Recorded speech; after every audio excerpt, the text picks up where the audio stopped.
Hello guys, welcome back to my channel and enjoy this fanfic part 1. Now let's start the fanfic. It was a dark day in Konoha as the 26-year-old Rokudime Hokage paced around his office. The reason why this young man was so stressed out was that he was pinned, checkmated. Well, not yet, but by this time the next day he and his village would be. Flashback. The 26-year-old was pacing in front of the Kyuubi inside his cell. This was a few months before the present day. Kyuubi. What am I going to do? What if they decide to mobilize their plans and we don't see it? We lost our top strategist yesterday, and, they left a message. The tall blonde's voice had faded to a quiet whisper instead of the shouts he had started with. Calm down, Kit. I have an idea. The great fox then nudged his confiner with his nose to guide him to the floor. The water that usually made his mind dank and musty had long since dried up. Kit, there is two ways to do this. First is a special ritual, the second is a very dangerous jutsu that none have been able to do. Do what, Fox? Do what? What is that for? If it's to help Konoha, whatever it is, I'll do it. To return to when it all started, to stop this atrocity from ever happening. Is that not your greatest wish? You know we had a very rough escape from them last time, and the next time will be the finality, them or us. Do you not wish for a chance to undo it all? The Rokudime at first just stared at the old demon with glazed over eyes, thinking about what he said. After a few moments he snapped back into focus and demanded urgently.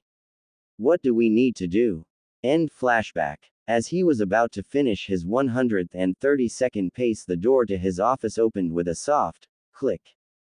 Naruto-kun, what's wrong? You've been up here for hours and Kia has been asking where her daddy is. The Rokudime looked at his wife sadly and tiredly sighed. Come here for a moment, Hina-chan. I have something to show you.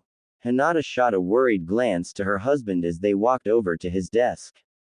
When she had read what the papers that he had pointed to said, her eyes widened as she tried to stifle a gasp. Is there anything we can do to stop this? Naruto wrapped his arms around his wife from behind as he buried his head in the crook of her neck. I'm sorry, Hinata, but there is nothing. Our forces are spread out too thin. Things have been getting worse since we lost Shikamaru. This just proves how good of a strategist he was. Hinata was distraught. She hadn't seen her sunshine this helpless since he realized that Sasuke would never come back and that to save everyone he would have to kill the one he once considered a brother. She was close to tears now. So there is nothing, absolutely not one thing that we can do to stop this. Oh Kia, hush, honey. There is one thing. Although I do not know if it will work, it is risky. Please assemble all of our friends in the meeting room, and bring Kia too. I wish to speak with her before I do what I must. Without a word, Hinata dashed from the room to collect her daughter and organize their friends, leaving a muttering and once again pacing, Naruto. I hope you know what you're doing, Kyuubi. Don't worry, Kit. It'll work. And I know how you feel, I'll miss him too. 45 minutes later, the door to his office opened once again. Daddy. A small girl of 5 years old with sun-kissed blonde hair and lavender Hyuga eyes ran over to the Hokage and latched onto one of his legs. Heh, good to see you too, sweetie. As Naruto was bending down to pick his daughter up, Hinata called worriedly from the doorway. Everyone is here, Naruto-kun, let's head to the meeting room. She looked downright nervous about the situation. Very well, Hina-chan, let's go. To his daughter now he asked in a gentler voice, with a small smile. Do you want daddy to carry you, my little angel? Yes, daddy. Carry me. The small girl was ecstatic as the tall blonde man, who was thinking what it would be like to be that carefree, swept her up in his strong arms and carried her into the other room as her mother led the way. As Naruto walked into the room, he reminisced over how the number in the room had drastically decreased. Asuma as well as Kurenai were gone, but their 11-year-old son remained and stood over by Ino and her 6-year-old son, whose father, Ino's husband, Shikamaru, was also dead. Choji was still there, although he had barely made it. A few months ago he had suffered a near-fatal injury and was only saved by Shikamaru Wo sacrificed his only life to save his oldest, and best friend. Guy was also gone, as were Kiba and Shino. Tsunade, whom Naruto thought of as a mother figure, was gone, the result of an assassination. Naruto took her death hard. He had been out in the front lines leaving Tsunade to deal with the village upkeep. Jiraiya remained, though his right arm and leg now bore nasty scars and burns. The old pervert had also sworn an oath to never write another book as long as he lived. He had seen too many things to even think about it anymore. Anko was also there, however her partner, Ibiki, was killed in action. She was actually one of the slug Sanin's last patients before she was taken down. The snake Kunoichi now sported a metal prosthetic left leg from the middle of the thigh down. Lee had lost his left arm, but luckily got away with his life, grieving over the loss of his sensei. Tenten was gone, leaving Neji with their 6-year-old daughter. Neji himself had an intimidating scar on the left side of his face from the temple to jaw and continuing from left collar bone to right hip. Sai had simply disappeared. The girls of the Rookie 9 were better off than the boys. Sakura only had a small crescent shape on the back of her left hand since she was now Konoha's head medic nin. Hinata only had a few scars on her hands and another larger one on her abdomen. Ino had some scars, one her arms and one on her right thigh in a strange upside down Y pattern. Naruto himself had twin scars. One on his front from right shoulder to the left hip and one on his back from left shoulder to right hip, so together they made an X Deskin. His deepest wound, however, was having the knowledge that Sasuke, his teammate, friend, brother, would never come back. The Konohamaru Corps, or what was left of them, were there. Undan had died around 8 months ago on a mission with Kiba. Moegi was currently sitting on Konohamaru's lap with her head resting on his shoulder, relaxing slightly. They had gotten back from a mission just yesterday and were still tired. Gaara was there as well, the last shinobi of Sunagakur. The lone survivor of an extinct civilization. His siblings were killed on the same battlefield as Shikamaru was a few days earlier. Kakashi was the only sensei of the Rookie 9 left alive, for his best friend, Iruka, was gone as well. He no longer read perverted books and was no longer late. Nearly 10 years of fighting could do that to you. Yamato as well had departed from the world of the living around 3 years ago, along with the users of Mokuten wood element ninjutsu. The tall blonde Hokage sighed as he looked around the room, wishing that there were more faces. He smiled sadly as he set the little blonde girl on the floor and nudged her over to her mother. As he straightened, Naruto took one last look around the room before starting to speak. Friends, I have asked you here today to. Never mind, I'll cut the formal crap. It's too long-winded and time-consuming for its own good. To be blunt about it is that if we don't do something, this time tomorrow Konoha will be no more. To say that they were unprepared for such a revelation would be an understatement. Only 3 people in the room, who didn't already know this information, Kakashi, Neji, and Gaara, didn't gasp in surprised horror. While Kakashi and Gaara, who didn't make a sound, looked tense as Neji had his eyes closed shut, taking a slow calming breath before snapping them open again and asking sharply, "Is there anything we can do to avoid this fate?" Most in the room smiled slightly at the irony. Neji, the one that used to be so determined that your fate was set out in stone, was fighting against it. The Hokage responded as an old war veteran would. No, our forces are spread out too thin along the border, they won't make it back in time. They have been planning this the whole time, for years, slowly decreasing our numbers. As Naruto rose from the diagram he had drawn while talking, the young Rokudime made a small note, as if he was talking to himself but just loud enough for everyone to hear. There may be nothing we can do, but there is something I can do. He met the eyes of everyone in the room as he said the next part. I have been saving this for a time of great need in case it should arise. For months I have been researching, studying, experimenting, and I have finally found an answer. Although I need to make a pact with the Angel of Souls and Hitotoki. Even though that there is a good chance they won't agree. When he trailed off again, Sakura stood up from her chair with a worried expression on her face, asked their Hokage in a wary but demanding voice, "What are you going to do, Naruto?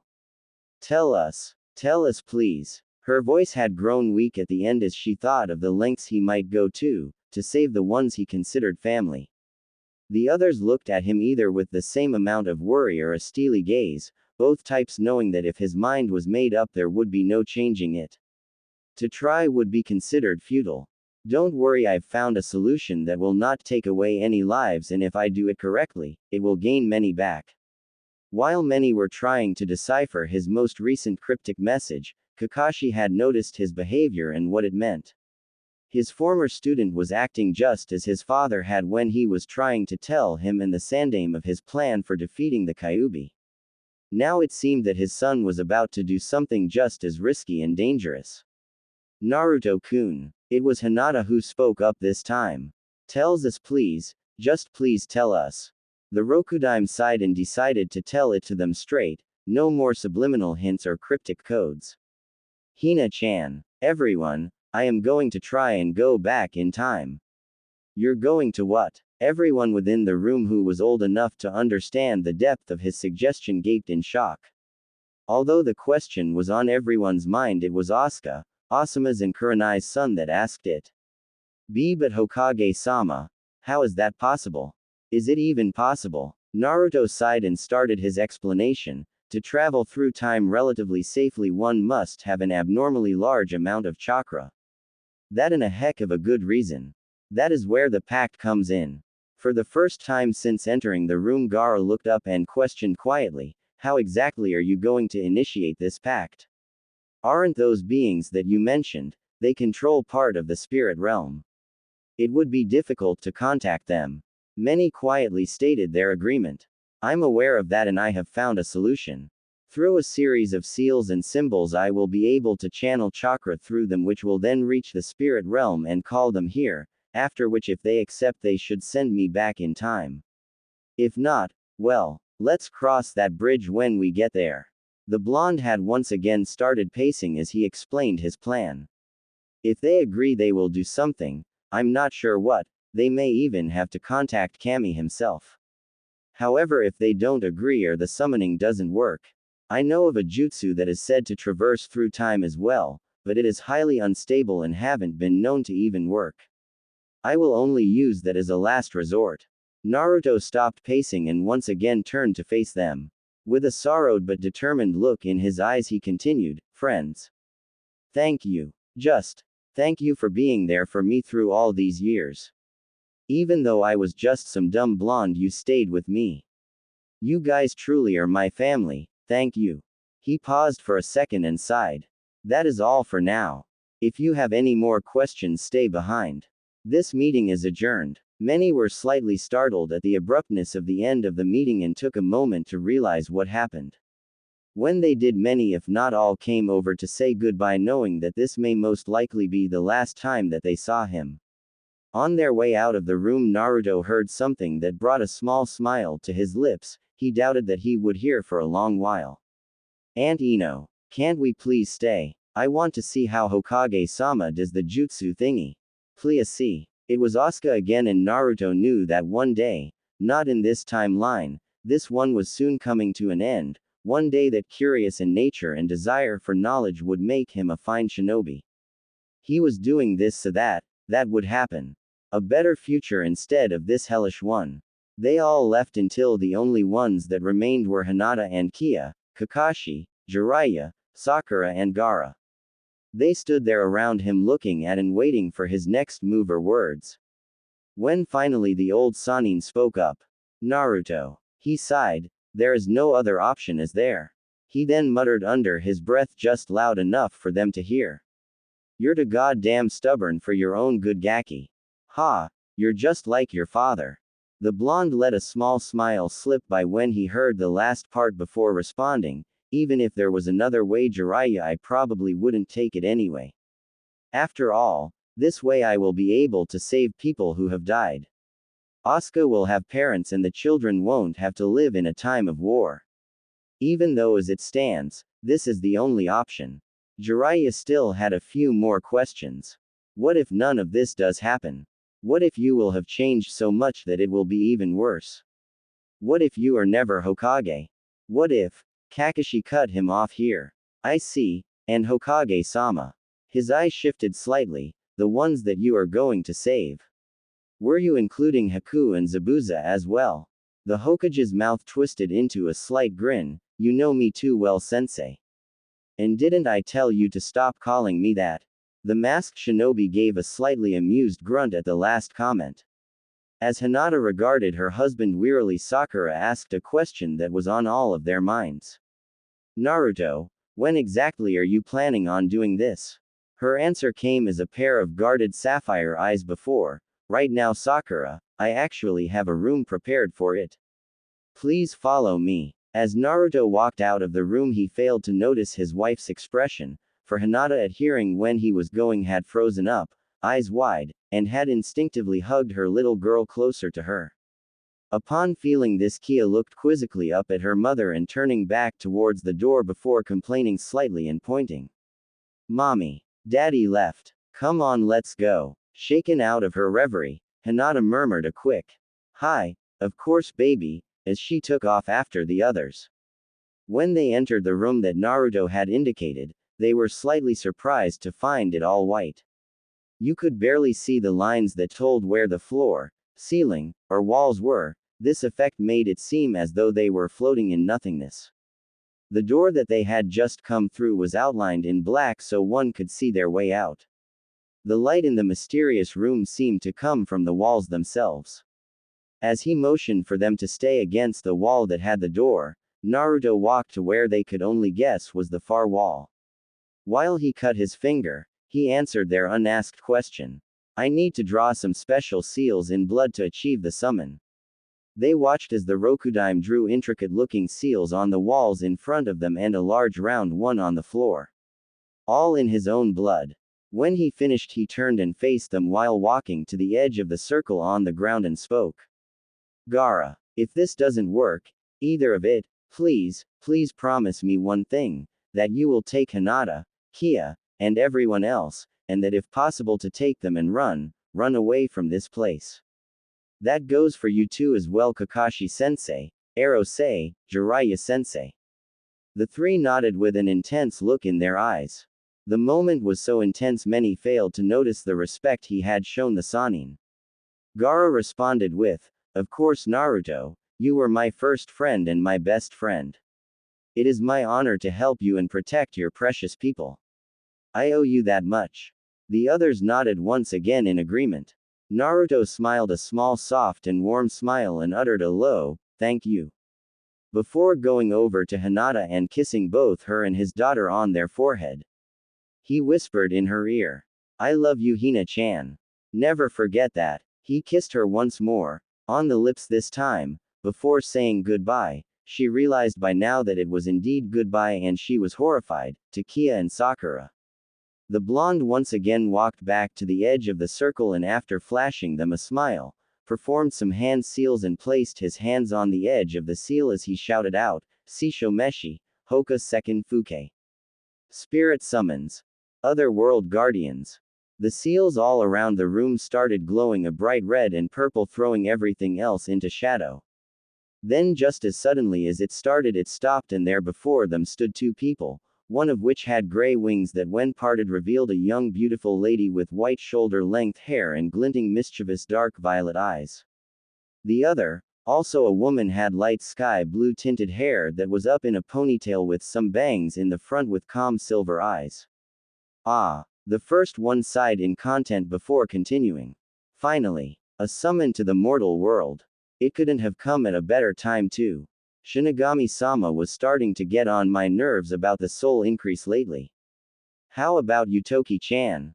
The other, if one was to guess, was Hitotoki, sighed as well, except this time in exasperation. Kiera, please, this is serious. She then turned to Naruto. Boy, you called on us to send you back in time. Correct. For the first time they noticed the soft lines framing her eyes on her otherwise youthful face and understood why she sounded grandmotherly. After grumbling to himself, I'm not a boy, Naruto then bowed to the figure and replied, Hi Hidotoki-sama, Kiera-sama, that is what I wish of you, if you would grant me that honor, that is. He looked up to see Hidotoki smiling softly and Kiera giggling silently into her hand before she said, Naruto, you didn't even have to ask. I have been watching over you since you were about 2 years old. Of course, there were times when Shinigami-sama had to hold me back from doing something unpleasant to those villagers of yours. But all in all, I've pretty much watched over you your whole life. Not like that, you pervs. Get your mind out of the gutter. Although, Shinigami-sama will be pissed off at me if we do this. This had Naruto slightly worried, but those worries were abolished when the other figure snorted slightly. He'll understand Kiera, and if he doesn't, I'll make him and get a grant from Kamioke. Anyway, if there is no other questions, let's start the ritual. The others watched in silence as the two spiritual figures took their positions and instructed Naruto on where to stand. He smiled at them one last time before closing his eyes and concentrating on the time and place he wanted to end up in. Hinata was scared. She felt like part of herself was going to disappear along with Naruto, like she was about to be ripped in two. When the blonde started glowing, she felt her body start to move on its own. She placed her hand gently over Kia's eyes, quietly putting her to sleep. Hinata had tears in her eyes as she shoved her daughter into Sakura's shocked arms and ran towards her now brightly glowing husband, screaming in her mind, Naruto. Just as she touched his arm, a blinding red and white light flashed and sizzled through the room, signaling that the ritual was complete. The flash had subsided slightly and time had stopped, for time cannot go forward if one is going back. The only reason this was still here was because they had not yet reached their destination. The two legendary spirits looked at each other and said the thing that was on both of their minds. Oh shit. Kiera and Hidotoki were speeding through the time chasm discussing how to fix this problem. Toki, you find them and slow them down. It shouldn't be too hard, seeing as how they were both out cold. I will go to where they were supposed to end up and arrange things around so a rift doesn't appear in the continuum. Affirmative. Ki, just remember that it is her right hand to his left upper arm. They have to be touching there and nowhere else, or their souls could cause mayhem and destroy the place they wished to save. I know, and don't worry, everything will be fine. Anyway, I should hurry up if I want to get there before them. With a last confirmation, Kiera zapped out of existence and reappeared over Konoha as it was 14 years in the past. As such, the Hokage monument was home to 4 heads. Hitaki Kakashi was brown-nosing a book, Asuma was alive, Rock Lee had both arms, and Yamanaka Ino was a crazed Sasuke fangirl. Ah, the past truly was great now, wasn't it? A white-haired, winged figure stood atop the third Hokage's stone head looking out over the village. The Hyuga compound. Where is it? Kiera thought, pointing to various areas of the village. Deserted Uchiha Place, Nara, Junin Apartments, Hokage Tower, Marketplace, weird Anbu thing with guards. Ha, there it is. She spread her wings and took off towards the Hyuga compound. Avoiding the guards, Kiera slipped in through the correct bedroom window and quietly observed a sleeping 12-year-old girl with short midnight blue hair. Hinata heh, want you be in for a surprise when you wake up. The soul angel then went into her spirit form and inserted herself into Hinata's body and took control of her mind and body alike. The now puppeted heiress opened her eyes and smirked. Success. She got out of bed and put on her day clothes. Just before jumping out of the window, she remembered to have, Hinata, leave a note to make sure that no one would get too suspicious or worried. Taking out a pen and piece of paper, Hinata wrote a note explaining why she wouldn't be there in the morning. I have gone out to do some extra training before the Genin team placements. I will be back after I meet with my sensei. I'm sorry if I have worried you. Hinata. The possessed girl then grabbed her bag for the next day, turned, and jumped out of the window. Across the village, the window to one Uzumaki's apartment opened just as the clock ticked to 3 in the morning. It had taken half an hour, but Kiera had finally maneuvered Hinata's body. Hinata's consciousness is asleep, through Naruto's living room window and onto the floor. Kiera's spirit form exited Hinata and solidified just in time to catch the girl before she hit the ground.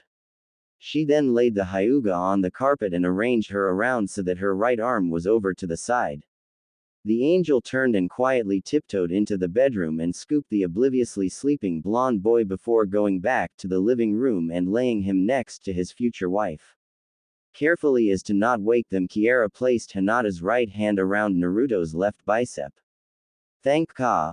What or who is a god's apprentice supposed to thank? Well, whatever. Thank Kami that Naruto lives alone and that they are both pretty heavy sleepers, or this could have been quite messy. That is when Kiera finally took in her surroundings and shuddered. Like this room, ick. She shivered at the thought of what kind of questions she might be pelted with before writing a quick note explaining a few things and hopping over to the window sill. At 4 a.m. one would have seen a mysterious figure come out of a window of an apartment on the third floor before shutting said window and promptly vanishing into thin air. At 4:01 a.m. you would have seen a faint reddish-purple glow from the same room. Also, if one was to look in said room, you would see two 12-year-olds unconsciously holding each other in their sleep, upon instinct. A comfortableness and familiarity not unlike those of older married couples. Very interesting events indeed. The sun rays just peeked over the horizon and through the half-open curtains when his eyes opened. He looked around his living room from so long ago before his eyes rested on a clock. It read 5:31 a.m. UHGG, so early, and why do I have a slightly detached feeling?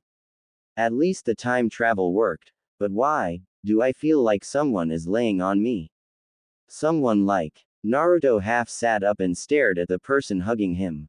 Hinata-chan. He inwardly groaned at remembering what happened. Then again, that was her promise.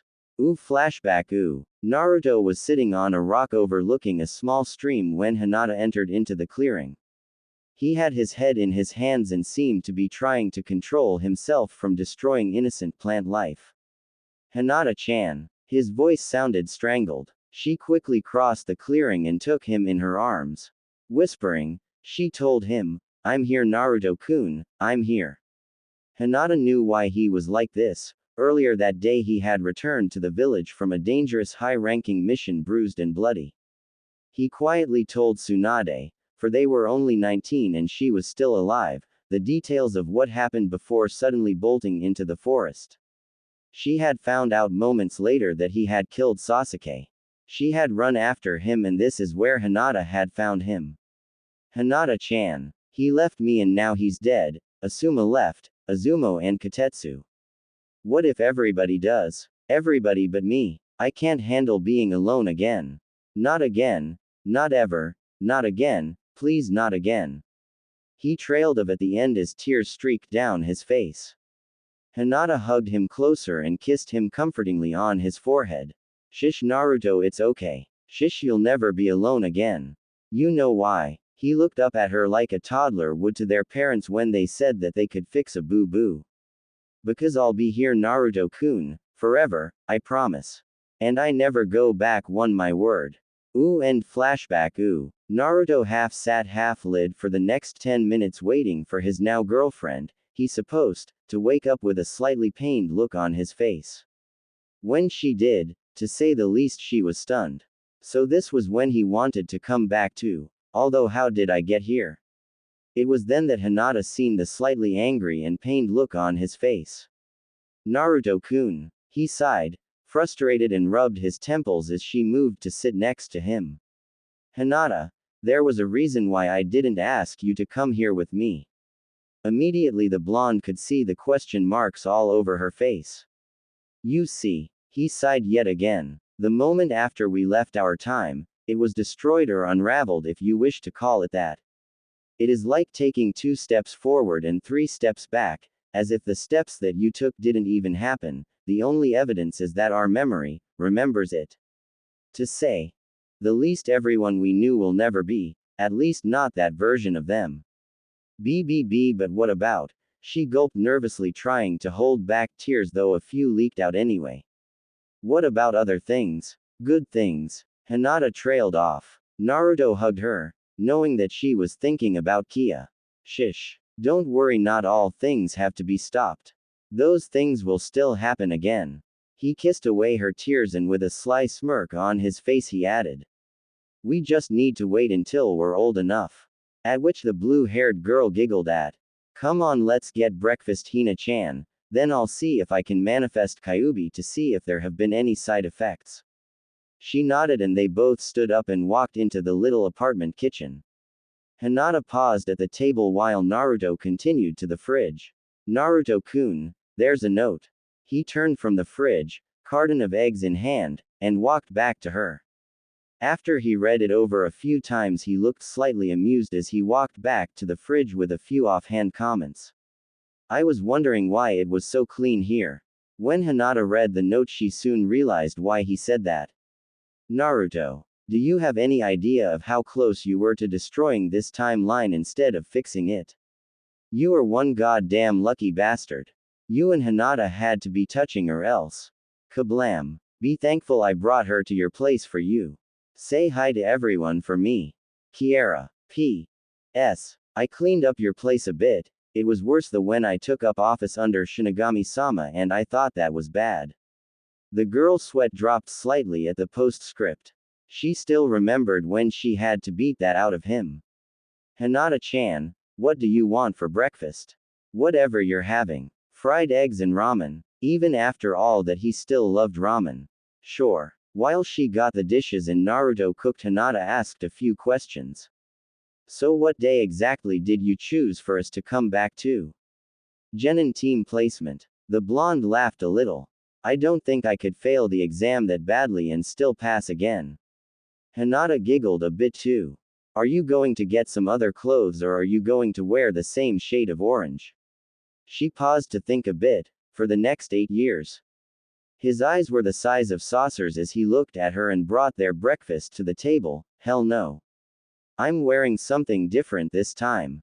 He shuddered at the thought of wearing that walking fashion crisis again. How could he have been so stupid before? Anyway, here's breakfast. I'll see if I can get Kyubi. He closed his eyes as Hinata sat down. Kyubi, are you there? I'm here, Kit. Don't bother repeating everything, I heard it all and your seal retained the revisions we had done to it. Good, so that means that you can come out and talk to us, right? Correct. I shall be out in a moment.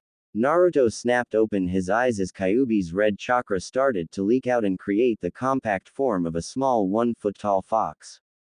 The chakra flashed once before solidifying and hopping onto the table to watch them eat. When they finished, Hinata was the first to speak. Hello, Kyubi. Good morning, Hinata. How are you faring with this? Pretty good, I think. Good. It was now when Naruto decided to interject. So Kyubi, what were you saying earlier about chakra or something? Yes, your chakra that has been used up on the journey. You used up about 3/4 of the stores and Hinata used about half since she was a tag along.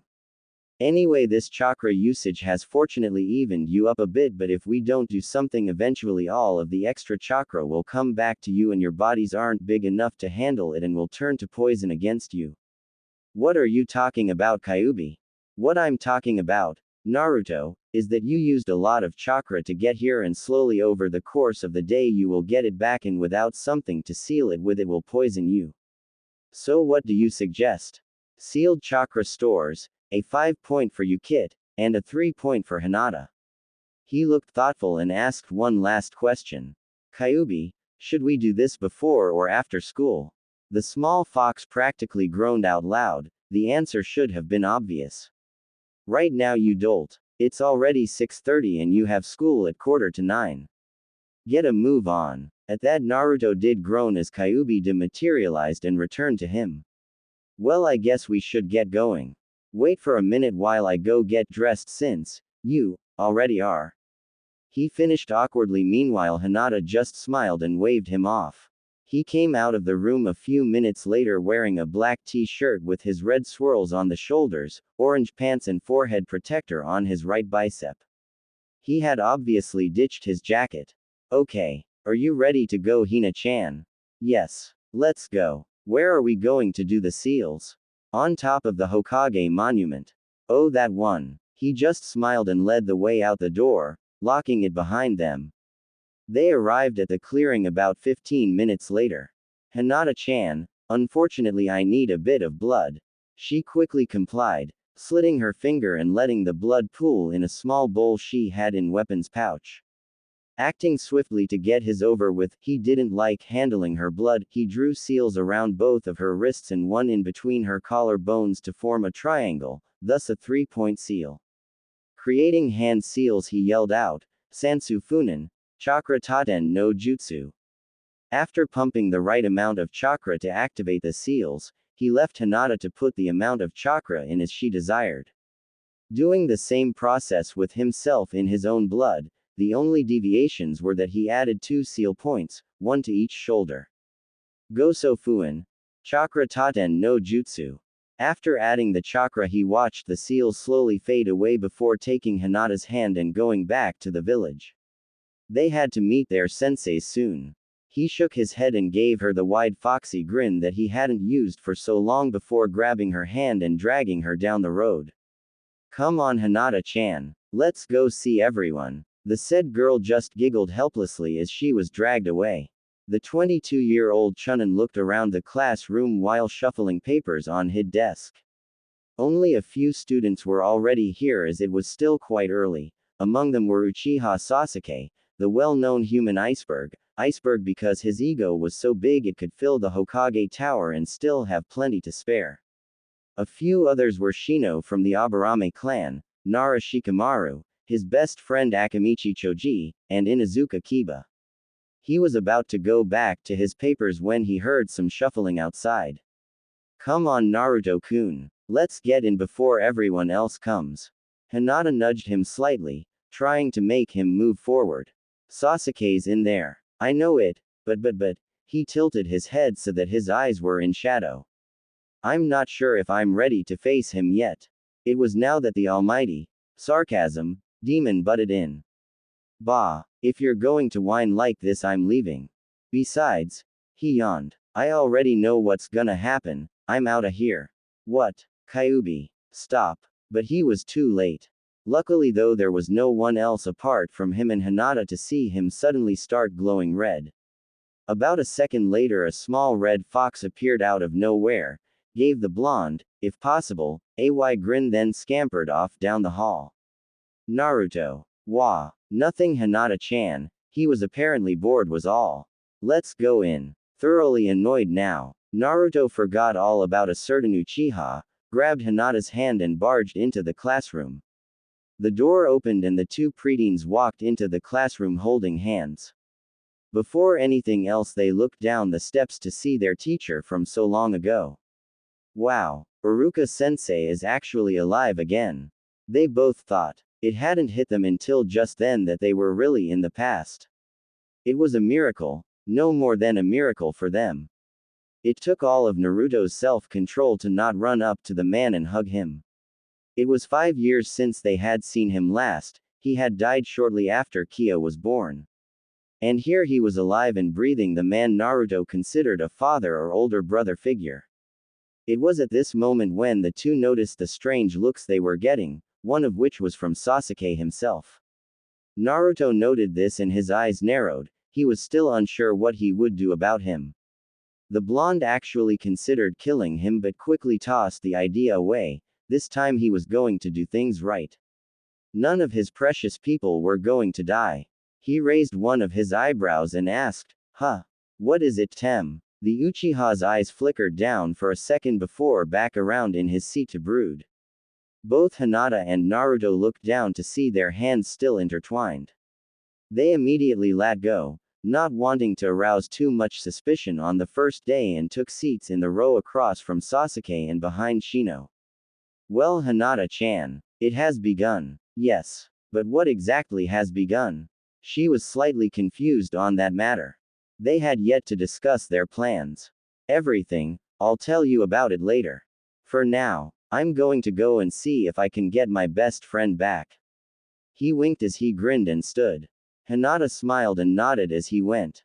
I had the perfect scene for right here, but I forgot it, so this one will have to do. Great job. You ruined the story. That could have been what could have gotten us the big times. Gosh. It's not my fault. Well, okay, a little. Naruto sat down next to the dark-haired boy with, if possible, a nervous thump. What do you want, Obi? Sasuke wasn't interested, but he knew that he wouldn't go away until he said something. To ask you something. The younger shinobi said this as if he wanted to say it for a long time. Why? Why do you wish to kill your brother, and by yourself even?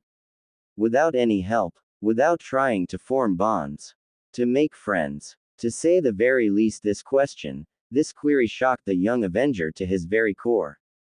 How does he know? I've never told anyone. But the other boy continued in the same low voice. I have a small piece of advice for you. The man who seeks power and finds it, will always be trumped and surpassed in leaps and bounds by the one who has achieved power, and only used it when there was no other choice. Now Sasuke was livid. Who was this Dobi to talk like this? How do you know about that? His voice was thick and dripping with quiet venom. Naruto then did something that was completely out of character, at least to Sasuke, even more so than what was said within the last few minutes. He put on one of those looks when people are dealing with particularly slow children and sighed. You're kind of obvious, you know.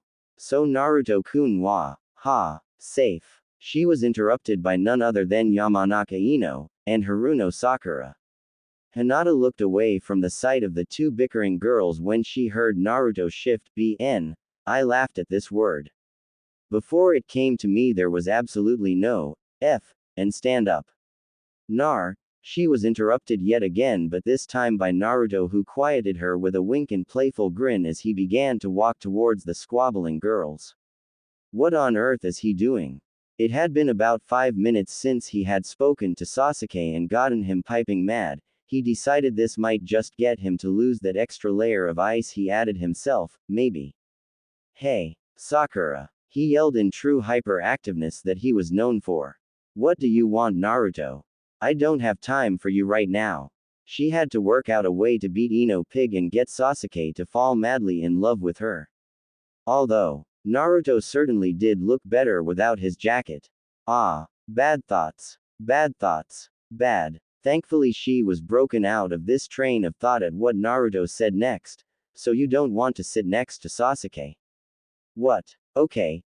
Sasuke said that. He could feel said boy's glare burning into the back of his skull. That he wanted you to sit next to him. Sasuke-kun. And in a daze-like trance the pink-haired girl left a fuming Ino and wandered over to the seat next to Sasuke and sat down. Naruto almost forcefully had to keep himself from laughing at everyone's faces, especially Ino's and the rest of the rookie genins that had only recently came in. He gave a wide mischievous grin before going back to his seat. Seeing this as a good time to intervene, Iruka called everyone to attention. Class, if you wouldn't mind, I would like to begin. He smiled to himself as everyone turned to face him. They have grown so much. As you know, everyone in this room has graduated and passed the genin exams. Congratulations. But now the hard part begins. You will go on missions, protect Konoha, and be put in various situations of danger. A ninja's life is not an easy one, and I wish you all the best of luck. The Chunin sensei paused for a second to look at the young ninja hopefuls before starting once more. And without further ado, I will read out your team placements. Everyone seemed to sit straighter at his words. Team 1. Naruto and Hinata talked quietly until they heard. Team 7. Uzumaki Naruto, Haruno Sakura, and he let the tension build up slightly before Uchiha Sasuke. There was a chorus of groans and moans and one squeal of delight. Sakura's. Cha. Beat that Ino Pig. Okay. Now everyone settle down. Team 8. Inuzuka Kiba, Hyuga Hinata and Aburame Shino. Team 9. Hinata turned and waved to her teammates. Naruto could see the slight shimmering in remembrance of happy times in her eyes when she turned back around. And finally Team 10. Akamichi Choji, Nara Shikamaru and Yamanaka Ino. That is the last of the teams. Your senseis will be here shortly, and once again I wish you good luck. With that, Iruka gave one final smile before heading through the door. Senseis came and went. Hinata's shortly after Iruka had left. Naruto gave her a kiss on the cheek when she went, drawing many strange stares and 3 shades of red on Hinata's part. Now the only team left, again, was Team 7. And Naruto, being Naruto, started doing something rather odd. It was a form of chakra control, really. He had discovered it one day when he was bored.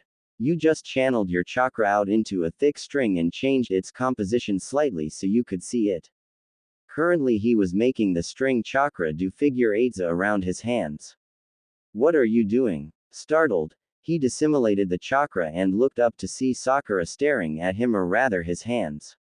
Oh, you mean this? He started the chakra back up for an example. She nodded in fascination. It's a form of chakra control. Basically a chakra light show. If you get good you can make it bigger and change the color too.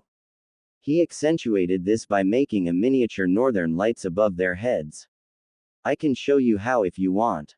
Okay. He spent about the next 15 minutes teaching her. Okay, hold your hands about 6 inches apart, give or take. As Sakura did this, he nodded. Great. Now channel chakra between your hands. Sensing the slight fluctuations in her chakra, he gave another nod. Good. Try to imagine the chakra visible, flowing down your arms and changing. At first the color will be blue, that is the natural color of chakra for humans. Usually it takes a lot of power for it to be visible, but this is a way around it. After a few minutes of concentration, Sakura finally called out. I got it. Naruto looked over. It was weak and wispy but defiantly there. Excellent. Now try to make it stronger and brighter. As she was doing that, the blonde went over to the Uchiha. Do you want to know how to do it too? The dark-haired boy snorted, obviously thinking it was a waste of time. Why? It's a useless technique. It doesn't do anything. He apparently wasn't listening to Naruto's previous explanation. He once again put on the face resembling what one would adorn while talking to a small child. No. Actually, it increases chakra control and chakra stores, therefore helping you increase the amount that you can use. Sasuke was still furious at him about what the idiot did earlier, but he had to become stronger. Even if it was coming from the Dobi. Hey, fine. And that is how the future Rokudime ended up teaching his teammates how to essentially make pretty colored chakra. After about half an hour of practicing, Sakura asked, Where did you learn this, Naruto? Sasuke glanced over, trying not to look interested, but still listening. Naruto wasn't sure if he should tell her the answer but did anyway. These were his friends, right?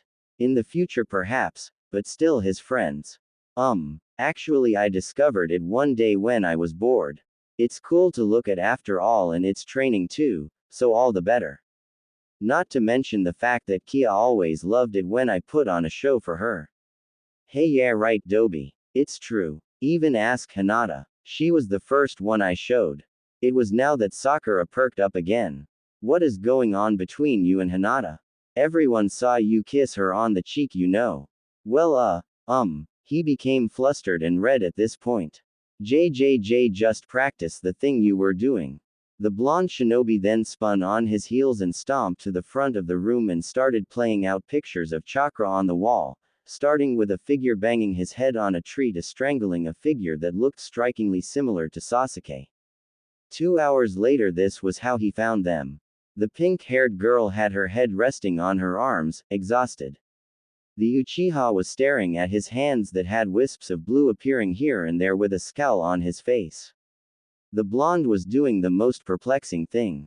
He was making strange pictures on the wall. One humanoid figure looked vaguely like the blonde, the other like himself. What is going on here, and why is the pink one so tired? The blonde, now identified as Naruto from his file, was the first to notice him. Hey Kakashi-sensei. He bounded up and over to him while the other two's heads jerked up at the outburst to look at him. How does he know my name? As the others were looking at him, he said the first words since entering the room. My first impression. You're strange. Meet me on the roof in 5 minutes. With that, the silver-haired ninja disappeared in a puff of smoke.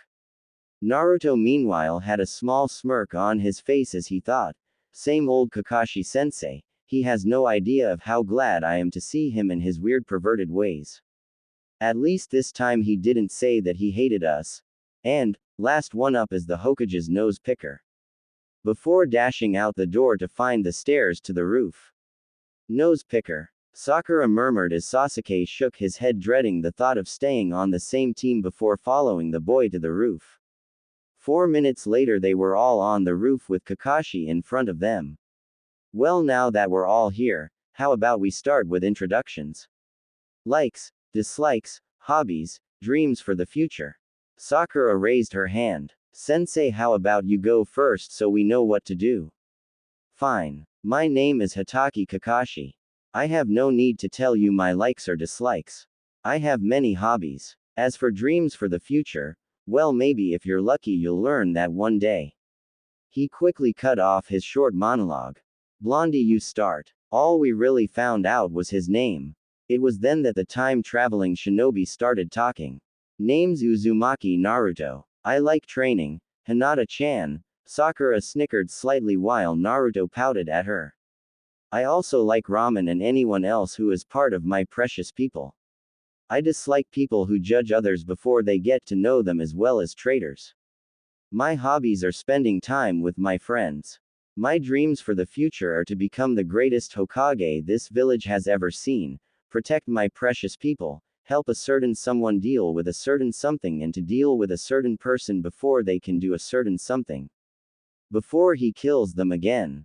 He inhaled due to the fact he had said that all in about one breath. There was one thing on all of their minds, okay, that was weird, and confusing. Okay. Pinky, you're next. Pinky. Who does he think he is? Getting off at calling me Pinky. Inner Sakura roared while on the outside she remained calm but slightly aggravated. My name is Haruno Sakura. I like. She glanced at Sasuke and did a classic fangirl giggle and blush. My hobby is.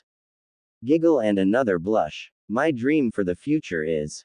A louder giggle and a darker blush, but this time combined with a squeal. Then she stopped altogether and adorned a slight scowl. And I hate Ino Pig. Great. You Mr. Brooder.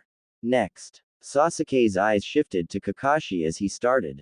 My name's Uchiha Sasuke. I don't particularly like anything, I dislike a lot of things. My dream, no aspiration, is to kill a certain man and to restore my clan. Sasuke-kun is so cool. Naruto snickered silently at this. You better hold true to that last one this time, Sasuke. Kakashi sighed as he contemplated his team. Great, just great. No, it's fan-freaking-tastic. A brooding Avenger, and a fangirl in love with the idea of falling in love. At least one seems to have his head screwed on right. And from the one from the least likely of places too, considering his past. Okay guys, Sakura, meet me at 6 a.m. tomorrow at training ground number 3-7B. And I know everybody says 7, so no, it's 3. This story is original. Fine. 3-7 evil grin. For your survival test. Sakura once again spoke up. But sensei, we already took our test. That's what you think. That test was only to separate the total idiots from the ones with at least some hope. But this one is the real deal. If you fail you get sent back into the academy, and it has a 66% failure rate. So be ready. Dismissed. He watched their faces as they slowly started realizing that they were dismissed. Sakura's face was of shock, Sasuke's didn't reveal anything but grim annoyance, and Naruto, well, it was a mixture of determination and thoughtfulness. As they began to stand up he added, oh, and don't eat, you'll throw up. Without another second the copy nin disappeared. Damn pervert, I hoped he would have forgotten that. A few hours after his meeting with his new team and Kakashi, Naruto was laying under a tree in training ground 3-7. He had told Hinata that he would wait here for her since she had decided that she would go home after meeting with her sensei and come back afterwards. It was around 5 now and he was starting to think about what should be fixed. I defiantly know that at the very least I will try my hardest to save Haku and Zabuza. No, I will save Haku and Zabuza. I will work out the details later. I have to get Sasuke and Sakura stronger. Especially Sasuke. I could have him train with me and I could get Hinata to train with Sakura to teach her medical jutsus. Hinata had been interested in medicine since she was young but really got into the practice of it when she was 16, when she started to see how far Sakura and Ino had come with it. How ironic it would be that at first it was Sakura teaching her, but now if everyone agreed, it would be the other way around. His musings were interrupted when the lavender-eyed girl entered his vision. "Hi Naruto-kun. Sorry for making you wait so long. Father insisted on me tell him the details of my team over an early supper. I think he was surprised when I didn't stutter or blush." Naruto smiled and took her hand, leading her back to the village while replying, "That's okay Hina-chan, and I bet you're going to be surprising him more and everyone else too. But, can we go to Ichiraku for ramen? I promise I won't have any more than 4 bowls." He gave her the dreaded puppy dog eyes no jutsu, knowing how much she didn't like him eating ramen for more than one meal of the day. She quickly looked away, trying not to give in and failing miserably. Nobody could resist those eyes. While on this train of thought she pondered, I wonder how good that would work on a mission. Fine. Fine. But, Naruto cut his silent mental dance cold at that word. There just had to be a catch. But, I get to pick out your new outfit. Well, that wasn't so bad. Right. The Kyuubi host was still contemplating this as he gave his okay and started walking in the direction of Ichiraku. And now he could be found in the middle of a clothing store with Hinata fiddling around holding up random bits of clothing, giving a calculating look before resting them on her arm or putting them back, all of course to the much bewilderment of the shopkeeper as she was doing this all very fast. I think Ino and Sakura may have rubbed off on her a little too much, he thought with wide eyes watching his to-be wife. You got that right, Kit. Remember what they did to Lee when they found out that he had a date? Both demon and host involuntarily shuddered at the unpleasant memory. He was broken out of his reverie, however, when he found a small mountain of clothes in his arms, courtesy of Hinata. Go try them on Naruto-kun. Go. With every go, she had lightly pushed him towards the change room with a slightly hyper smile on her face. I'm going. With that he stepped into the small room and closed the door behind him, leaving Hinata to sit on a chair by the mirror. About 3 minutes later he stepped out of the room to show Hinata, who immediately said, "Too Sasuke-ish. Try this," and shoved another bundle of cloth into his arms that seemingly appeared out of nowhere. While Naruto was thinking, Sasuke-ish, blonde hair, blue eyes, tan skin. How the hell do I look Sasuke-ish? Upon his next show he received a 2 Neji-ish and another bundle. On his third a 2 Kiba-ish and on his fourth a 2 Lee-ish for Kami's sake. On the 5th time he went out though was a different matter. As Naruto stepped out of the change room he was met with the sight of blonde and pink hair and a very red-looking Hinata. Oh Naruto. Oh those two, even as kids I remember these two being horrible. Hello Ino, Sakura. He greeted nervously. My nightmares are coming true. The two girls must have teamed up together to extract info out of Hinata when Naruto had walked in. Ino was the first to reply. Excitedly she began, "Are you getting new clothes?" It was more of a statement than a question, but he nodded anyway. "We'll help, right Sakura? Hi." With that last proclamation the two girls stated, running about the shop picking things out. Hinata followed shortly after. The poor blonde now had 3 shopping-crazed girls handing him clothes and shoving him into the change room to try said outfit on. Girls and their shopping. One thing that men will never understand. 45 minutes and 13 outfits later Hinata finally called out, "That one's perfect." And so it was. Even Ino and Sakura had small hearts in their eyes before remembering who the boy in front of them was. Scary. He had on black cargo pants with pockets on the side of his right knee and left calf outlined in crimson. Naruto wore a black short-sleeved shirt that was open in the middle like Shikamaru's, except that it was full length and had his spirals on the shoulders. Underneath he had a slightly red-tinged fishnet shirt that ended at his elbows. On the blonde's hands were black metal-plated gloves. Add to that black sandals and a black-clothed Hittite in the right shoulder and you have one good-looking blonde. Hinata turned and plucked something off a nearby rack before turning back and putting the object over his head. It was a red fox head. She looked at him with a small smile. You'll find something to do with it. Naruto gave in return one of his warm heart-melting smiles. Well, you two look really comfortable together. When did this happen? Sakura smirked while Ino picked up where she had left off. Yeah, Hinata, you're not even blushing or stuttering. At the accusation both turned red and Naruto started stuttering. WWW, what do you mean? I don't know what you're talking about. As he started pushing the two to the door he prompted, wouldn't it be better if you two went and bothered Shikamaru or Sasuke or something? Unresisting, they let themselves be pushed out of the shop and started walking down the street chattering to each other about the latest developments, giggling all the way. Even though Ino couldn't help but wonder, why did he mention Shikamaru?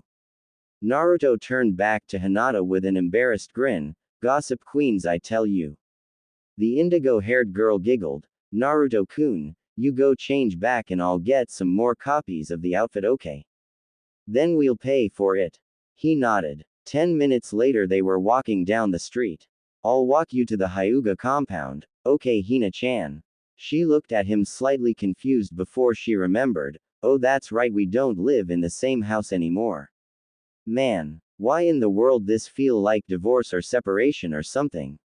He's mine, damn it. While she was thinking this, among other things that if explained would, defiantly drive the rating up, Naruto waved a hand in front of her face.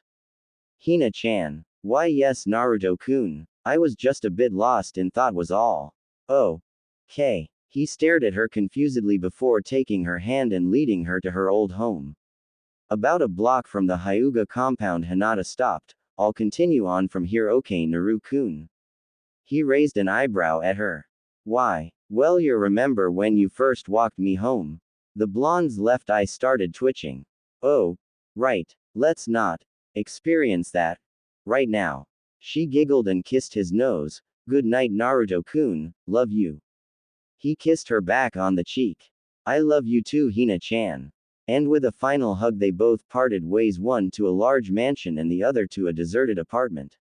The first thing Naruto saw when he walked into his apartment was a small red fox. Okay Kyuubi. What did you do? The said fox gave a maniacal grin, you'll see. And without for a reply he dissipated into red chakra and returned to Naruto's seal. Grr. You stupid fox. Well whatever, I'm going to bed. All throughout the night Naruto could hear a bark-like laugh in the back of his head. Naruto blinked his eyes while looking at his clock. It read 5:30 a.m. Shit. I'm gonna be late. For the next 20 minutes he ran around his small apartment putting on his clothes that he had bought the previous day. However, the fox boy paused in his kitchen. Should I eat? Go ahead kid and bring some for your teammates too. Hey, you know it's your fault that I'm late. Kept me up with that annoying laughing of yours.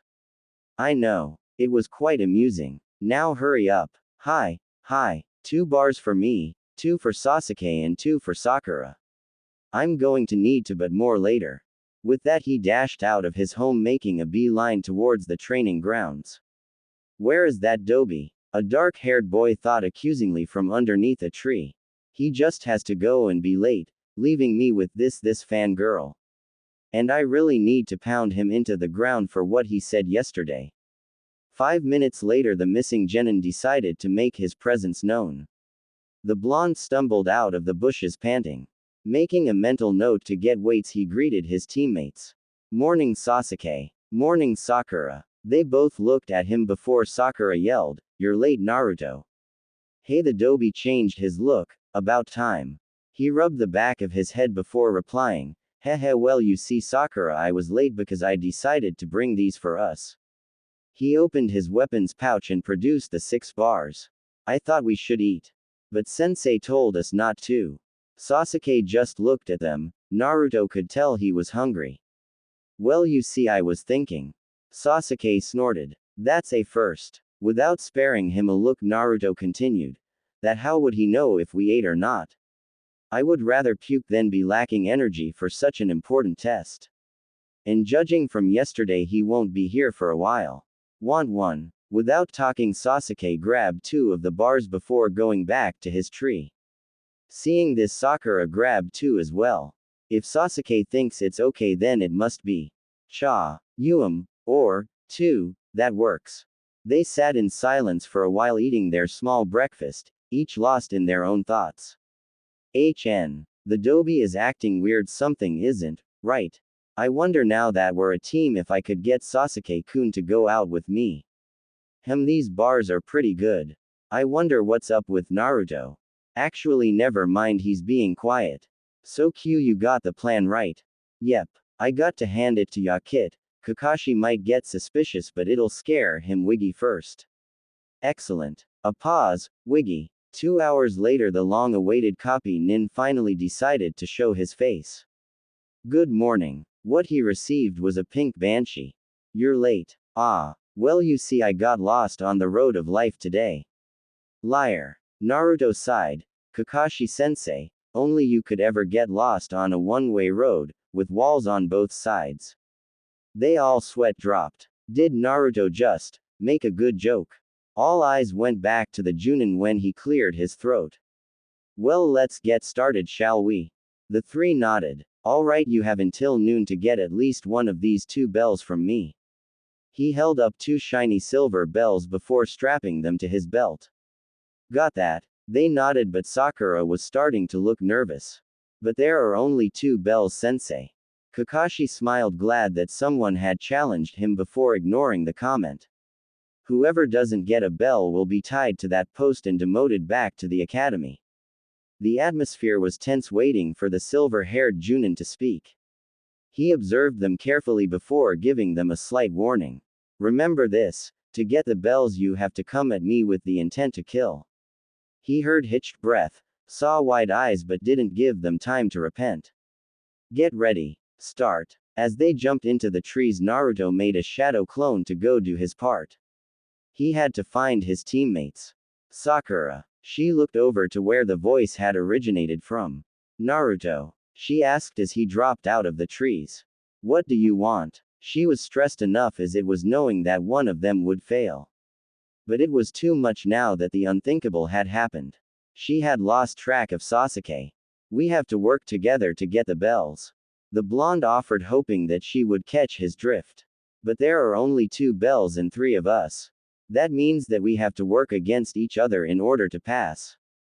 Naruto shook his head. Then what would be the point of putting us on teams? So that, her eyes widened in the realization that dawned in front of her.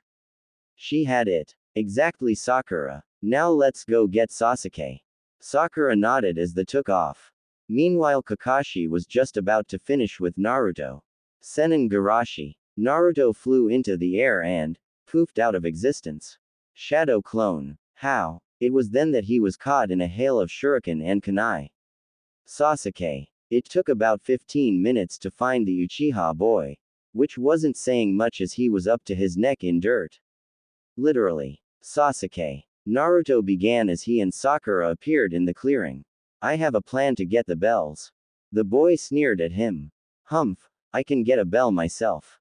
Naruto rolled his eyes. Sasuke, what would the point of being put into teams be then?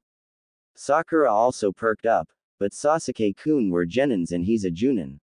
The only way we'll be able to pass is if we work together.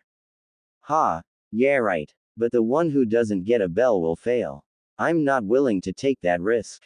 Naruto sighed. He's hoped that Sasuke would come around easily. Guess he'd hoped just a little too hard. Listen, how about I be the one to not have a bell? Then if it is true that one of us has to go back, it'll only be me, alright. Hey fine Dobie. Your loss. Now get me out of here.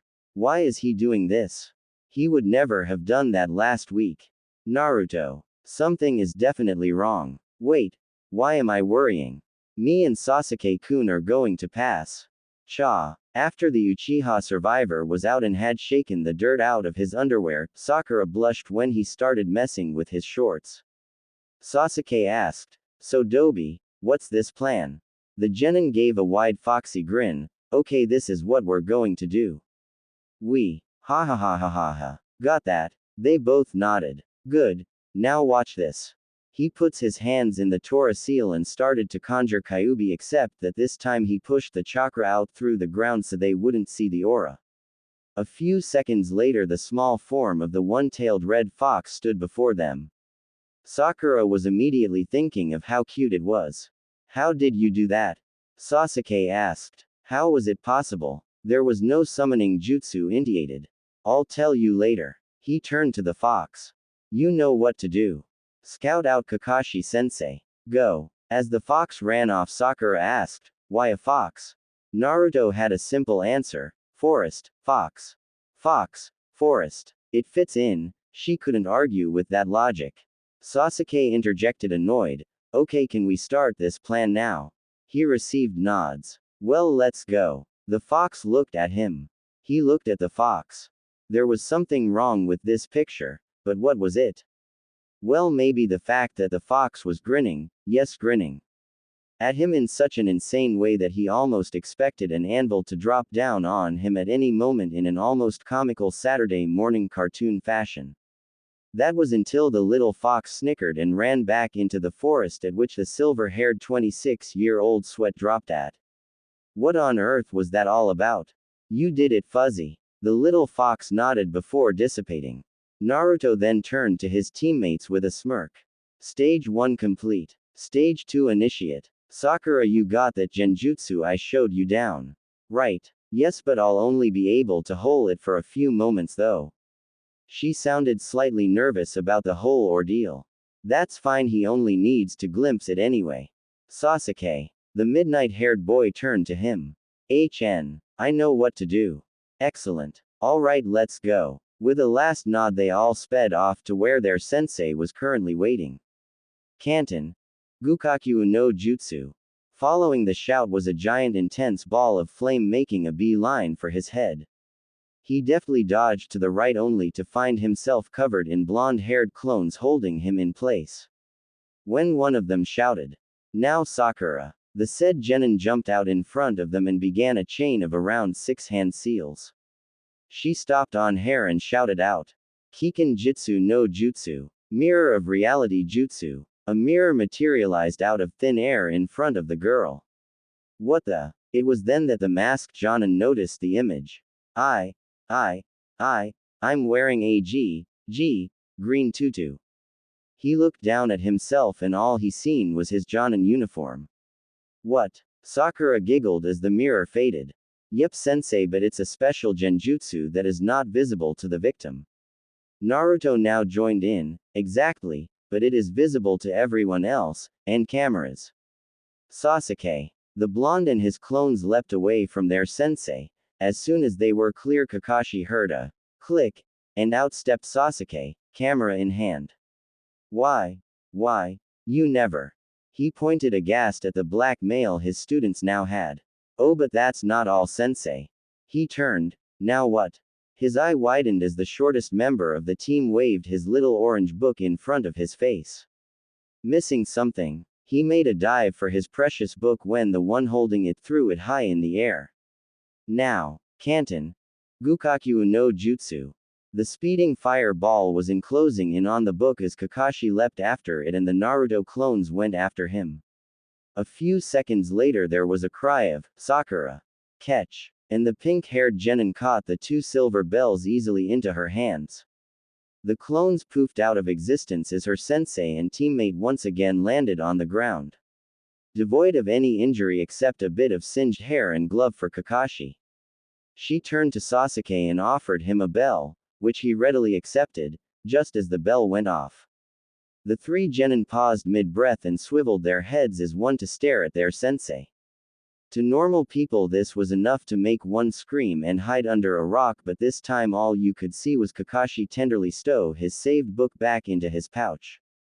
Well, Kakashi looked up. Well, what? And that was when Sakura snapped. What do you mean? Well, what? I'll show you. Well, what? Did we pass or not? The 3 males in the vicinity stared at her with wide eyes. Shocked. Afraid that he might let loose some PMS, he quickly answered her. After all, that whack from Anko last month did leave its impression. Why? Yes, you passed. Sakura had seemed to calm down when she asked her next question. Wah. What? I said. You pass. A wide grin spread across her features as she punched the air. Meanwhile, you could hear a resounding, hell yeah, from Naruto and a small satisfied, HN, and a smirk from Sasuke. Alright, you three, listen up. They all snapped to attention at the tone of his voice. Okay, from now on, this area is our meeting point. We will meet here at 7 am. We will have our first mission tomorrow. Before he left, he said one more thing. Congratulations, team. I can't believe that they actually passed. Then again, they are so much like my old team. It makes you wonder. And poofed off to wherever it is that he goes. Naruto then turned to his new teammates. Do you guys wanna get some lunch with me and Hinata-chan? Listening to this, Sakura was immediately about to say, no. Why would I want to anyway? He's just an annoying idiot. Just as she was about to open her mouth, she heard another voice. Fine. Sasuke-kun, was her only thought as they began walking towards town. I want to find out more about the Dobi. Something isn't right. Except that stupid smile, but even that seems to have a deeper meaning to it now. He's definitely hiding something, and his new companionship with Hinata is curious as well. Hey Hina-chan, I decided to bring my team, is that okay? Hinata smiled at the blonde boy. Of course, Naruto-kun. Where do you want to go to eat though? In the end, they ended up going to this little stand that sold dango among other things.